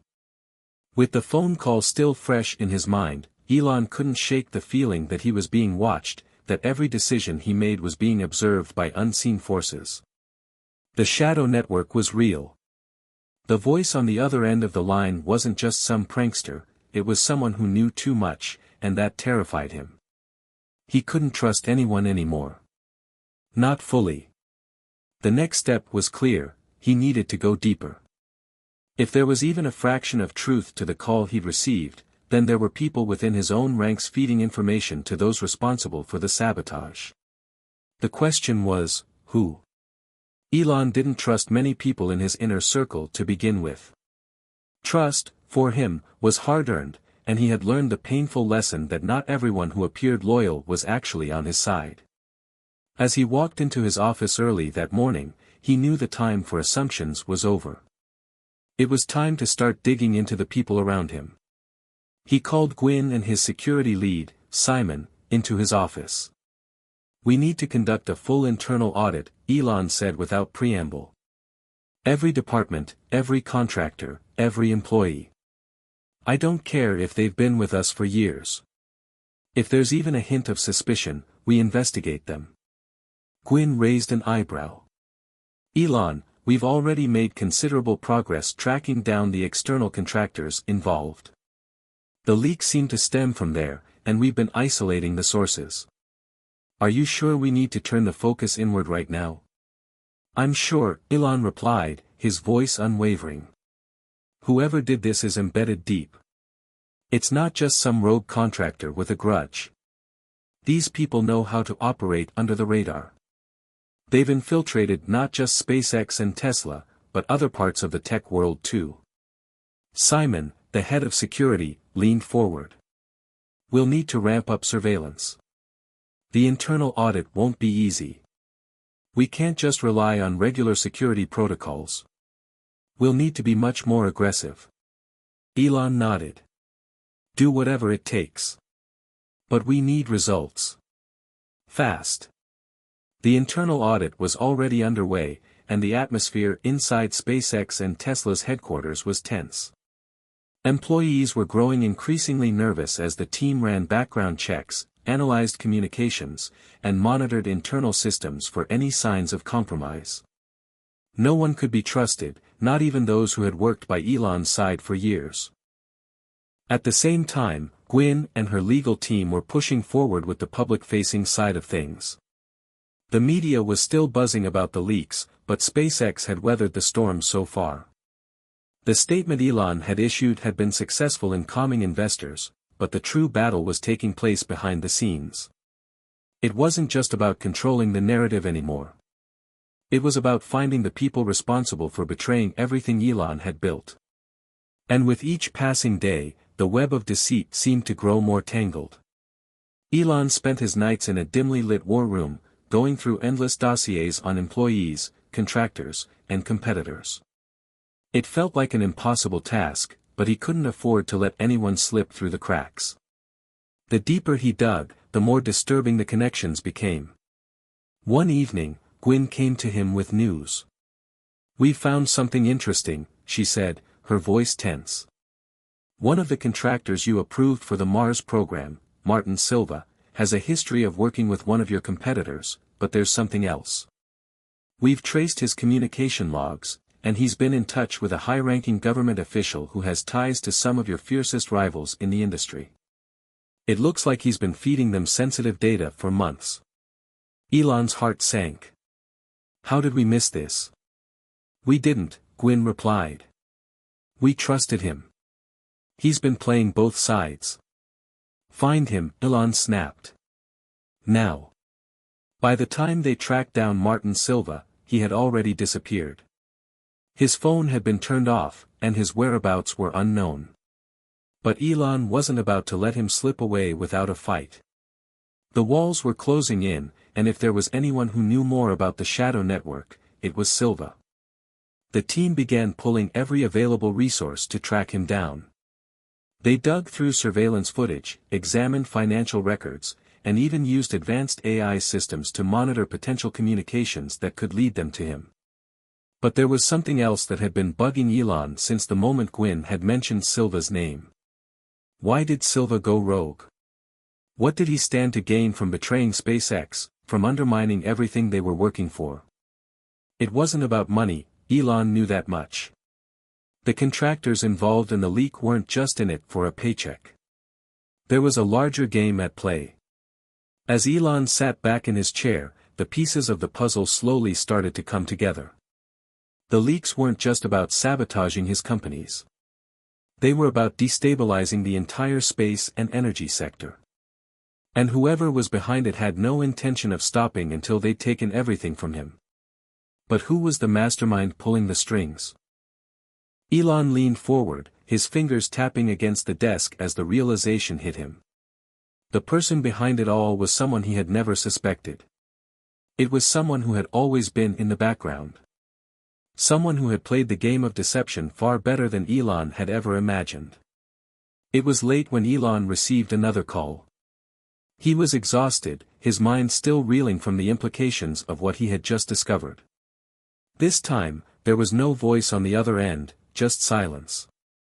Then, a message flashed across his phone screen: "We know what you're looking for, Elon. And we're closer than you think. It's not just about your companies. It's about power. And we're taking it all." Elon's blood ran cold. The game had just gotten much darker. And now, there was no turning back. Elon Musk could feel the weight of the situation pressing on him more than ever. It wasn't just the leaks anymore, the sabotage, or even the shady contractors, it was everything. The conspiracies were too deep, the players too powerful. Whoever was behind this was playing a game on a level he had never experienced. A game where the stakes weren't just about business or technology, but control over humanity's future. The cryptic message he received earlier that night was the final confirmation. This was no longer just about defending SpaceX or Tesla. This was about protecting everything he had worked for, every dream, every innovation that he had spent his life building. The very future of space travel and sustainable energy was under threat. The team had been working around the clock, tracking down leads, interviewing employees, contractors, and anyone else who might know anything about the network that seemed to be pulling all the strings. But so far, the hunt had yielded no solid results. Every time they thought they had a lead, it slipped away like smoke. It wasn't just frustrating, it was maddening. Elon sat alone in his office late that night, staring at the blinking cursor on his laptop screen. There was something nagging at him, a feeling that he was missing something important. He had been through countless scenarios in his mind, analyzed every potential lead from every angle, but there was still no clear path forward. That's when he remembered something, the one thing that had been overlooked. A conversation he had with a former employee, someone who had left Tesla under strange circumstances a few months ago. The man had been quiet, almost too quiet, but something about him had always made Elon uneasy. His name was Daniel Wright. Elon hadn't thought about him in months, but now, the more he thought about it, the more it seemed like a potential piece of the puzzle. Wright had worked as a senior engineer at Tesla for years, but he'd left without explanation. There had been no public reason for his departure, and no one seemed to know exactly what happened. It had always struck Elon as odd, but at the time, he'd been too busy with other projects to give it much thought. Now, he couldn't shake the feeling that Wright might hold the key to everything. The next morning, Elon gathered his team again. Gwyn, Simon, and a handful of trusted security personnel sat around the table, their faces grim. "Elon, are you sure about this?" Gwyn asked, eyeing him warily. "We've been following 100 different leads, but this seems a bit far-fetched. Wright left months ago. We have no evidence linking him to the current leaks." "I'm sure," Elon replied, his tone resolute. "He was too quiet, too perfect. We need to find him. I don't care if he's been out of the picture for months. He's connected to something bigger. I can feel it." Simon nodded slowly. "All right. We'll dig into his background, his connections, anything that can give us a lead. But this better not turn into a wild goose chase." "Let's get started then," Elon said, standing up. "I want everything on Wright. Everything." The team sprang into action, pulling every available resource to track down Daniel Wright. It didn't take long before they found his last known address, a small apartment on the outskirts of Los Angeles.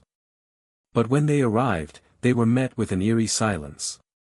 The apartment had been abandoned, his belongings long gone. "Elon, he's vanished," Simon reported back, his voice tense.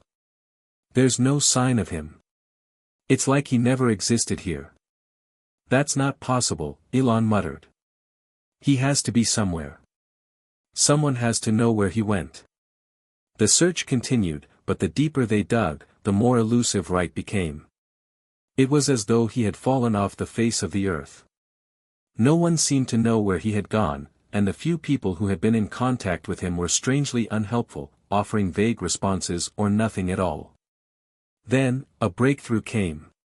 One of Elon's analysts discovered something unusual. Wright had made a sizable donation to a private research organization just weeks before he left Tesla, an organization with ties to some of Tesla's competitors in the energy sector.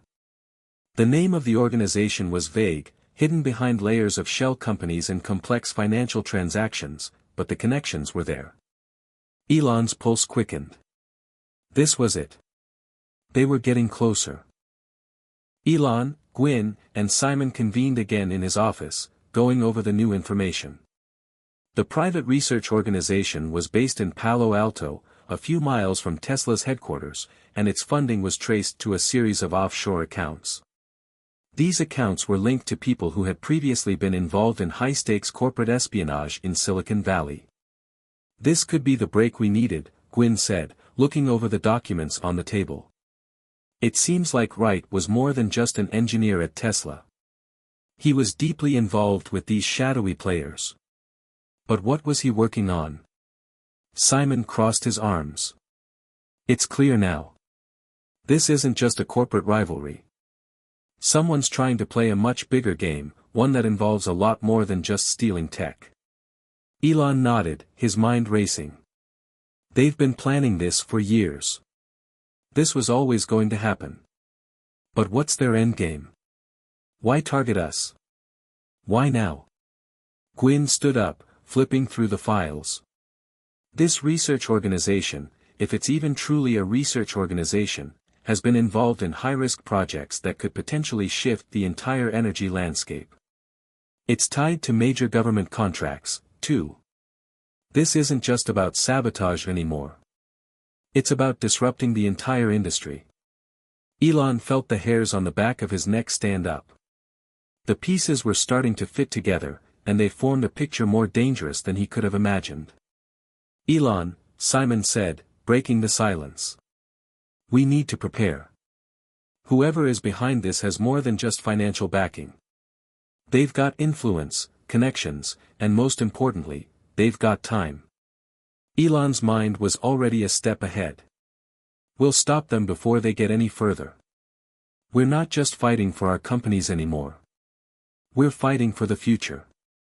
As the day drew to a close, Elon found himself standing on the rooftop of Tesla's headquarters, staring out at the city below. The sky had turned a deep orange, the sun setting behind the distant mountains. For the first time in days, he allowed himself a brief moment of peace. He'd been running on fumes, pushing himself harder than ever before. But now, he knew that the next move would be decisive. Whoever was behind this was powerful, but they didn't have the one thing Elon had, the drive to go further, to push the limits of what's possible. He clenched his fists, determination flooding his veins. The hunt was on. The shadow network wouldn't know what hit them. The night was silent, but inside the Tesla and SpaceX war rooms, the atmosphere was anything but calm. The team had made progress, but with every new lead they uncovered, the weight of the conspiracy grew heavier. It wasn't just about corporate espionage anymore, it was clear that whoever was orchestrating this had a far broader agenda. Elon Musk's fight had escalated from business rivalries to something much darker. The revelation about Daniel Wright, the shadowy research organization, and the government contracts sent a chill down Elon's spine. He had underestimated the complexity of the opposition. This wasn't just a rogue group of hackers or disgruntled ex-employees. They were playing a game of chess on a global scale, and every move they made seemed to push him closer to the edge. But Elon wasn't one to back down. If anything, this only made him more determined. The future of space exploration and sustainable energy was at stake. The thought of letting these forces succeed was unacceptable. Elon sat in his office, surrounded by files, reports, and surveillance footage. It had been hours since he had last spoken with Gwyn or Simon. They were all following leads, piecing together the clues. But something wasn't sitting right with him. Something was off about Wright's disappearance. It was too clean. No trail. No digital footprint. No sign of him. If Wright had been this careful, it was because he knew exactly what was coming for him. But why wasn't he running? Why hadn't he simply disappeared to a new country, as most people in his position would have done? Elon closed his eyes for a moment, thinking through every angle. His mind raced. And then, it hit him. Wright hadn't just disappeared. He had been protected. Someone, or something, was making sure Wright stayed hidden, out of reach, and under cover. He reached for his phone and called Gwyn. "Elon," she answered quickly. Her voice was tense. "What's going on?" "I think we've been looking at this all wrong," Elon said, his voice steady but urgent. "Wright hasn't disappeared. He's been hidden. Someone's protecting him, someone powerful." Gwyn was silent for a moment. "Are you suggesting we're dealing with someone even bigger than we thought?" "I'm not suggesting it, I'm certain of it. The pieces are all here, Gwyn. This organization he's tied to, the government contracts, the influence in the energy sector, whoever's behind this has the resources to keep someone like Wright off the grid. This isn't just a matter of business, it's about control. They want to control the future of energy and space exploration, and they're using Wright to do it. Gwyn's voice was sharp. We need to find out who's protecting him. This isn't just about sabotage anymore. We're looking at a full-blown power play. The search for Wright had taken a new direction, and with it, the urgency increased tenfold. Elon's team ramped up their efforts, not just to track Wright, but to uncover who had the resources to keep him hidden. It was a delicate balancing act.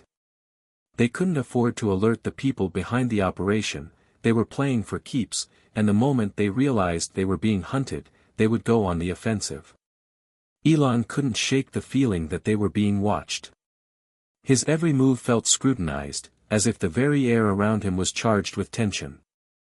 The people he trusted most were involved in this mess in ways he hadn't fully understood yet. It was like peeling back layers of a rotten onion, each new layer revealed more stench. One thing was clear, if they wanted to win, they needed to outsmart their enemies at their own game. The clock was ticking, and Elon could feel the pressure mounting. By the end of the week, Gwyn and Simon had managed to track down a crucial lead. One of Wright's former associates, a man named Lucas Pearson, had recently been seen in an underground meeting in San Francisco. Pearson was known to have worked closely with Wright on several high-level projects at Tesla, but he was no longer with the company. In fact, Pearson had left under mysterious circumstances, just like Wright. Elon's gut told him Pearson was involved, but whether he was an ally or a pawn in this game was yet to be seen. "Let's pay him a visit," Elon said, determination in his voice. The team traveled to San Francisco under the cover of darkness, a quiet storm of uncertainty hanging in the air. The plan was simple: find Pearson, confront him, and get answers. There would be no room for hesitation. If Pearson was connected to the network, they needed to act fast. Elon couldn't afford to let any more time slip away. They found Pearson in an upscale restaurant, alone at a corner table, sipping wine as though he didn't have a care in the world. But Elon wasn't fooled. He had learned to read people, and the calm demeanor Pearson exuded was nothing but a mask for someone who was clearly on the run. Elon walked up to the table with Gwyn and Simon at his side. Pearson looked up, his eyes widening slightly as he recognized the group. "Elon Musk," Pearson said, a slight smirk playing at the corners of his mouth. "I was wondering when you'd show up." "I think you know why we're here, Lucas," Elon said, his voice low but firm. "We need to talk about Daniel Wright." "Where is he?" Pearson's expression didn't change, but Elon could see the tension in his shoulders. Pearson wasn't prepared for this. He had no backup. And that was exactly what Elon needed. "I don't know what you're talking about," Pearson said, feigning confusion. "I haven't seen Daniel in months. I don't even know where he is." Elon's gaze didn't waver. "You can't lie to me, Lucas. We've connected the dots. We know you were working with Wright on some high-level projects at Tesla. And now you're involved with a research organization that's linked to some powerful people. This isn't a coincidence." Pearson's eyes narrowed, and for the briefest moment, Elon saw a flicker of something dangerous, fear, or perhaps realization that his time was running out. "Look, I don't want to get involved in this," Pearson said, leaning forward, lowering his voice. "You have no idea what's going on. You think this is just about tech or energy, but it's bigger than that. They're playing a different game, Elon. And if you don't get out now, you won't survive." Elon's heart skipped a beat. "Who are they, Lucas?" Pearson hesitated, his eyes darting around the room, as if looking for an escape route. But there was nowhere to go. Elon wasn't letting him off the hook that easily. "They're everywhere," Pearson whispered, his voice shaky. "You have no idea how deep it goes. The network isn't just about power, it's about control. They don't want Tesla, or SpaceX, or any of it. They want everything. They're going to destroy you, Elon. They're going to destroy all of us. Elon sat in the back of the black SUV as it sped through the streets of San Francisco, his mind racing. The encounter with Lucas Pearson had been unsettling, to say the least. Pearson's warning echoed in his mind, they're going to destroy you, Elon. They want everything. But who were they? And what did Pearson mean by control? Elon had known for years that there were powerful forces at work, those who wanted to shape the future in their image. But Pearson's cryptic words made him realize just how small he had been playing. This wasn't about the latest model of Tesla or even a breakthrough in space exploration. This was a battle for something much larger, something far more dangerous. Whoever was behind this conspiracy wanted global control, not just in the energy and space sectors, but in every facet of society. Elon clenched his fists, staring out at the dimly lit streets. The fight he was in now was no longer just a business rivalry, it was a war for the future of humanity. He had no choice but to win. Back at Tesla's headquarters, Gwynn and Simon were already diving into the next steps. They had a wealth of new information after their conversation with Pearson, but most of it was murky.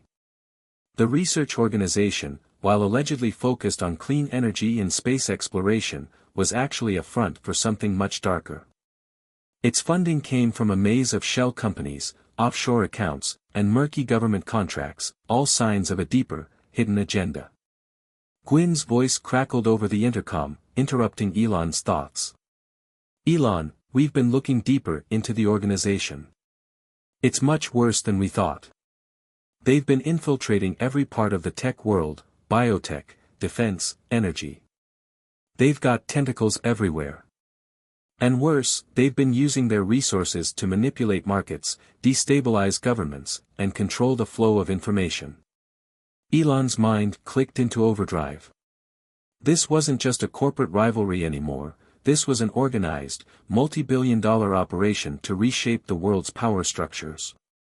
He had faced many challenges in his career, hard-fought battles against competitors, skeptics, and even his own employees, but nothing like this. This was about the very control of civilization itself. This group, they're pulling strings at the highest levels, aren't they? Elon asked. Gwynn didn't hesitate. Yes, Elon. We're not dealing with just some rogue players anymore. These people have ties to governments, military contractors, international financial institutions. They want more than just market share, they want total domination of every major industry. Elon felt a cold wave of realization.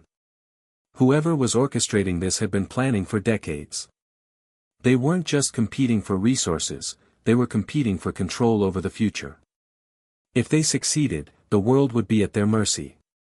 Determined to get to the heart of this conspiracy, Elon, Gwynn, and Simon began digging deeper into the shadowy world of this organization. Their first target, the senior leaders of the research organization, which had been active in the clean energy and space exploration sectors. Elon knew they had to find out who was behind it, and fast. The hunt wasn't easy. Every trail they followed seemed to lead to another dead end or false lead. But as they continued to uncover more information, one name kept appearing. A name that was connected to every aspect of the network. James Callahan, Simon said, looking over the dossiers they had compiled. He's the key. Callahan has been a shadow figure for years, someone operating behind the scenes, pulling strings in government, business, and even military operations.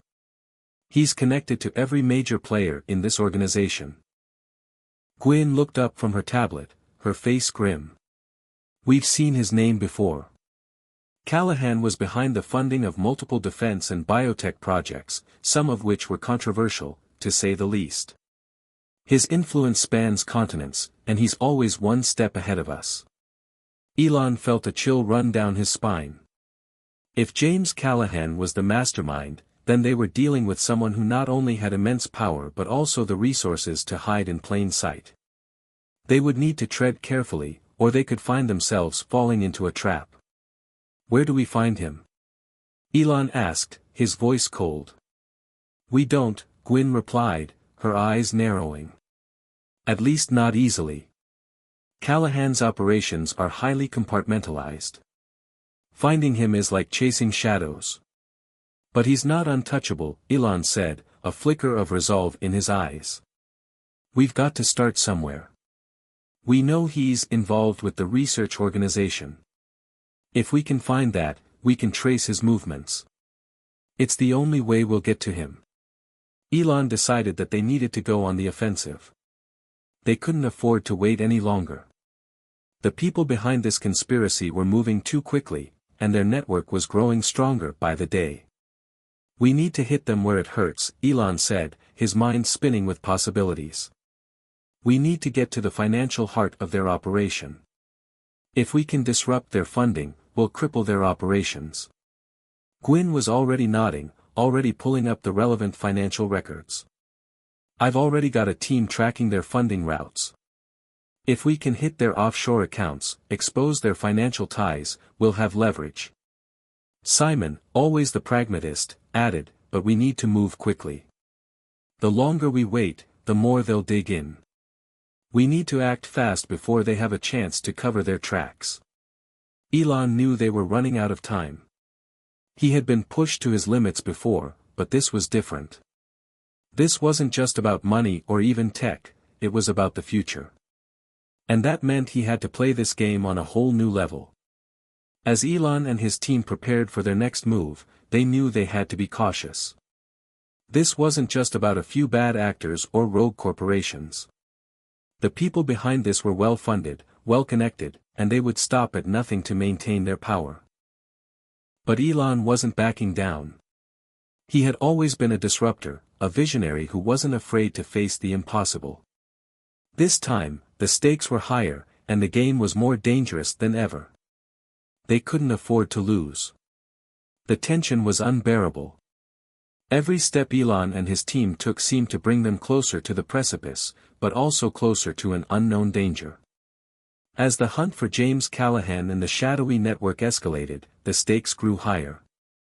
Their every move was being monitored, and with each passing day, the walls seemed to close in. Elon stood at the front of the Tesla war room, staring at the large digital map that flickered with glowing red dots. Each one marked a lead, a trail, or a connection to the conspiracy. Gwyn and Simon were absorbed in their work, sifting through mountains of data, trying to connect dots, trying to make sense of the madness.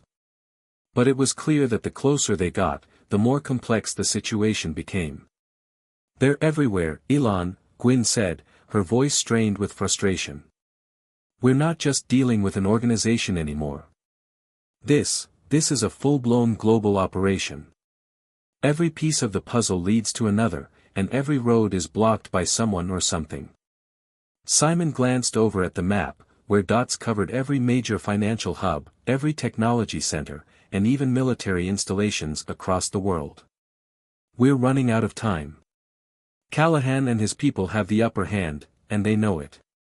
If we don't act soon, they'll disappear, and we'll be left chasing ghosts. Elon rubbed his forehead, trying to focus. They had known the risks when they started this.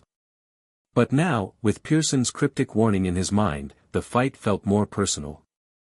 They were no longer just taking on a competitor, they were up against a secretive global power with the ability to manipulate entire systems. And that kind of enemy wasn't going to back down easily. Elon took a deep breath and turned to his team. We've got one shot at this. We need to find Callahan, disrupt his operations, and expose the entire network. If we wait, they'll outlast us. We've got to go after their financials and choke them out. It's the only way to force them into the open. Gwyn nodded, though her face betrayed her worry. We've already infiltrated their money trail. There are high-profile accounts connected to Callahan's operation that we've tracked down. If we hit those, we'll destabilize their entire operation. Then we do it, Elon said, his voice firm. Prepare the team. We move out tonight. The plan was set into motion with a level of precision that Elon knew would be critical. There was no room for error. The team had identified several financial hubs, hidden accounts, offshore funds, and shadowy transactions, that were all feeding into Callahan's network. These were the lifeblood of the operation, and Elon knew that if they could sever those ties, they would be able to disrupt Callahan's ability to move, act, and strike. The team split into smaller units, each with a specific target. Simon and a few of his trusted cybersecurity experts would infiltrate the digital side, hacking into encrypted servers and transferring funds to prevent them from being accessed. Meanwhile, Gwyn would focus on making sure the real-world operations, front companies, shell corporations, were hit, using her connections in finance and government. Elon, of course, would lead the charge on the front lines, keeping everyone focused, making sure the operation moved like clockwork. They couldn't afford to falter. This mission had to be flawless, or they would all be exposed. Just as they were about to execute their plan, an encrypted message appeared on Elon's phone. He was used to receiving messages from his team, but this one was different. It was from an unknown number. "You're not as clever as you think, Elon." The message was short but chilling. A single line that sent a rush of panic through his chest. Elon immediately forwarded the message to Gwyn and Simon. They'd been so focused on their mission that they hadn't seen the attack coming. The network was no longer just a passive player, it was actively working to outmaneuver them. The anonymous message was a warning, a signal that their every move was being tracked. "You were right," Gwyn said, her voice tight over the secure channel. "We've been too reckless. They know what we're planning. We need to speed things up," Elon responded quickly. "Prepare for immediate action. We can't afford to back off now. They want to destabilize us, but we can't let that happen." As the clock ticked down, Elon's nerves were on edge. The plan was in motion, but the stakes had shifted in ways that even he hadn't anticipated. The walls were closing in, but just as he was about to check in with the team, another encrypted message arrived. This time, it was different. It wasn't a warning, it was a direct challenge. "I've been waiting for you, Elon," the message read. "You think you can bring me down? You don't even understand what you're up against." Elon's heart pounded in his chest. The message was clear. James Callahan was reaching out. And Callahan wasn't just some shadowy figure pulling strings from the sidelines, he was now involved, making his presence known. Elon realized that this was no longer about chasing him down through digital trails or financial records. Callahan wanted a direct confrontation. Elon wasn't about to back down. "Get me Callahan," he said to his team, his voice cold and steely. "We're going to end this now." The plan had changed. Instead of continuing their financial operation, Elon and his team prepared for a high-stakes face-off. Callahan had called for a meeting, and Elon wasn't going to let this opportunity slip by. They arranged to meet at an isolated location, a private estate that belonged to one of Callahan's shell corporations. It was a stunning estate, perched on a cliff with a view of the ocean, the perfect place for a final showdown. But Elon knew it wasn't just the location that mattered. It was the man who controlled it. As Elon and his team arrived, they were met by a group of armed men, mercenaries, hired by Callahan to guard his territory. There was no turning back now. Elon stepped out of the SUV, his resolve stronger than ever. He wasn't just walking into the lion's den, he was about to confront the mastermind behind the entire operation. As the heavy doors of the estate opened, Elon was led into a grand room, where Callahan was waiting for him. The man stood at the window, gazing out over the sea, his back to Elon. "You're persistent, I'll give you that," Callahan said, his voice smooth and confident. "But persistence won't save you, Elon. You're just another pawn in a game much bigger than you realize." Elon's eyes narrowed. "No, James. You're the one who's been playing games. But it's over now." Callahan turned slowly, his eyes cold and calculating. "You think you've won? You've just scratched the surface.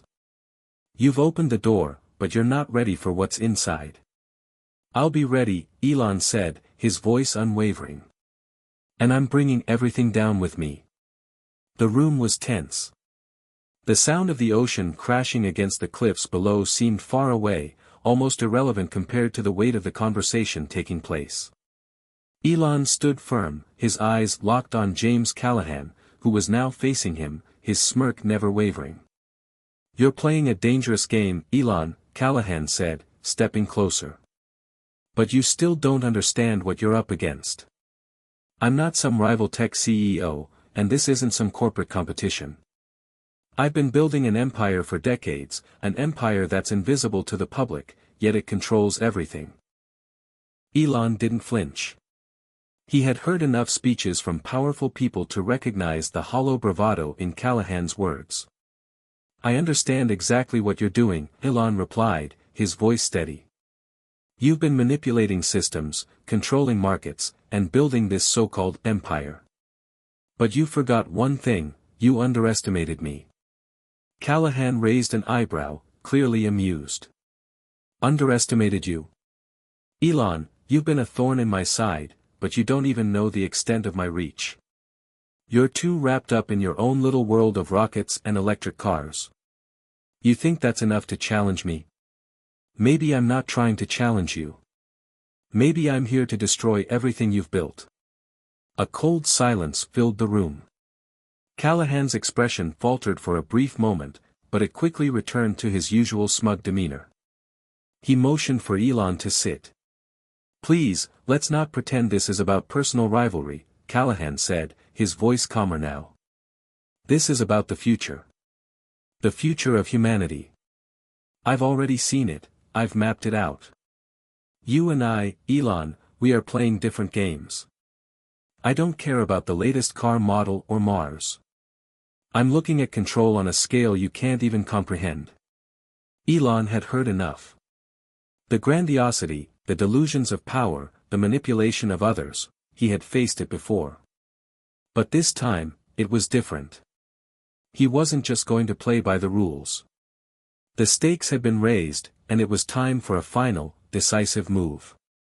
I don't care what you've seen, Elon said, taking a step forward. I've seen a future too.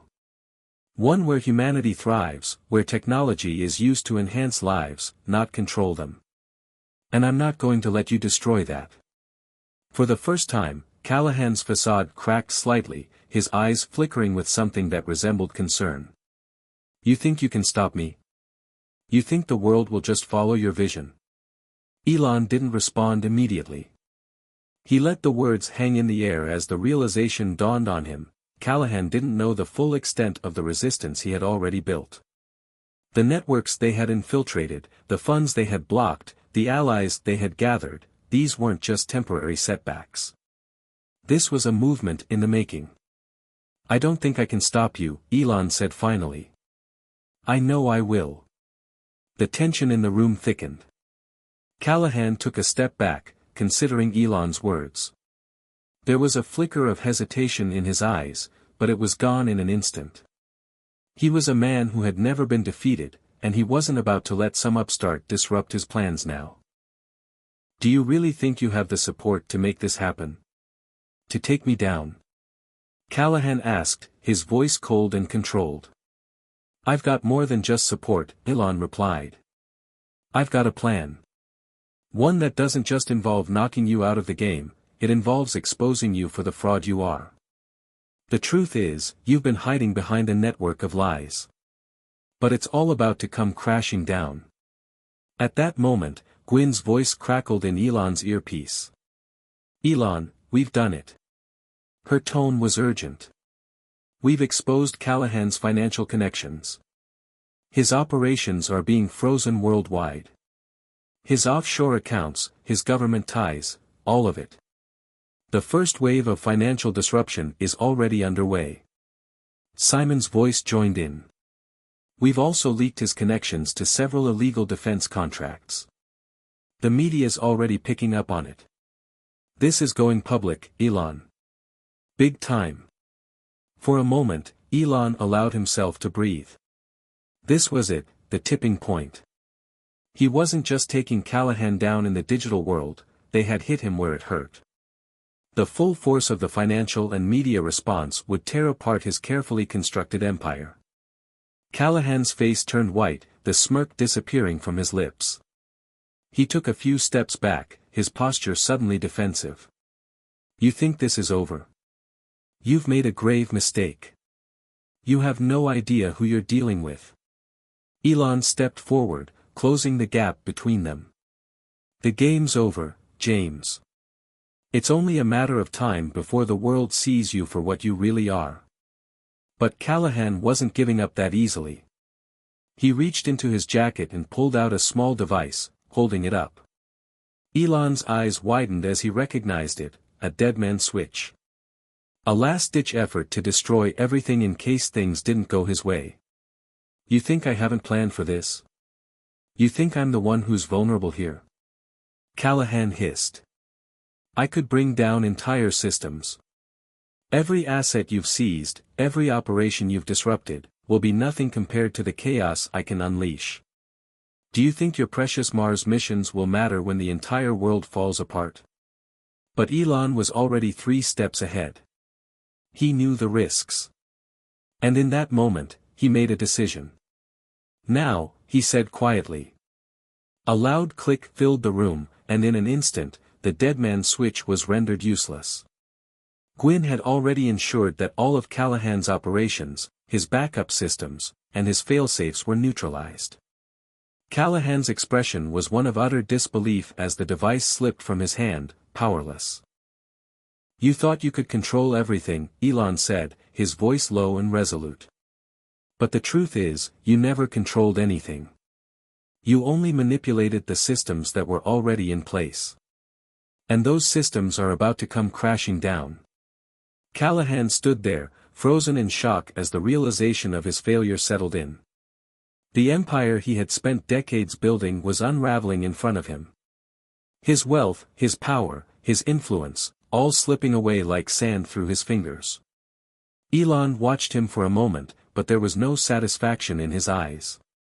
This wasn't about personal revenge. It was about the bigger picture, the future of humanity. A future that would now be free from the grips of a few hidden puppet masters who had thought they could control everything. As the door to the estate opened and armed guards rushed in to take Callahan away, Elon turned to Gwyn and Simon. "It's done," he said simply. "But this is only the beginning." The aftermath of the showdown reverberated across the world. Callahan's empire crumbled as his illegal operations were exposed and dismantled. The global financial systems were rocked, and governments around the world took action to prevent such manipulation from happening again. Elon stood at the forefront of the new era, the disruption he had initiated sparking change on a global scale. He had taken down one of the most powerful figures in the world, but more importantly, he had reminded the world of a simple truth: no one, no matter how powerful, was beyond the reach of justice. As Elon looked out at the horizon, the first rays of the morning sun breaking over the horizon, he felt a renewed sense of purpose. This fight wasn't just about defeating a villain, it was about creating a world that was freer, fairer, and more open for everyone. "The future is ours," Elon said softly, a smile playing at the corners of his mouth. "And this is just the beginning." Elon has faced down the might of one of the world's most powerful men, but what does the future hold? Is this the beginning of a new era, or is there more danger lurking in the shadows? Share your thoughts in the comments below. Where do you think this battle will take us next?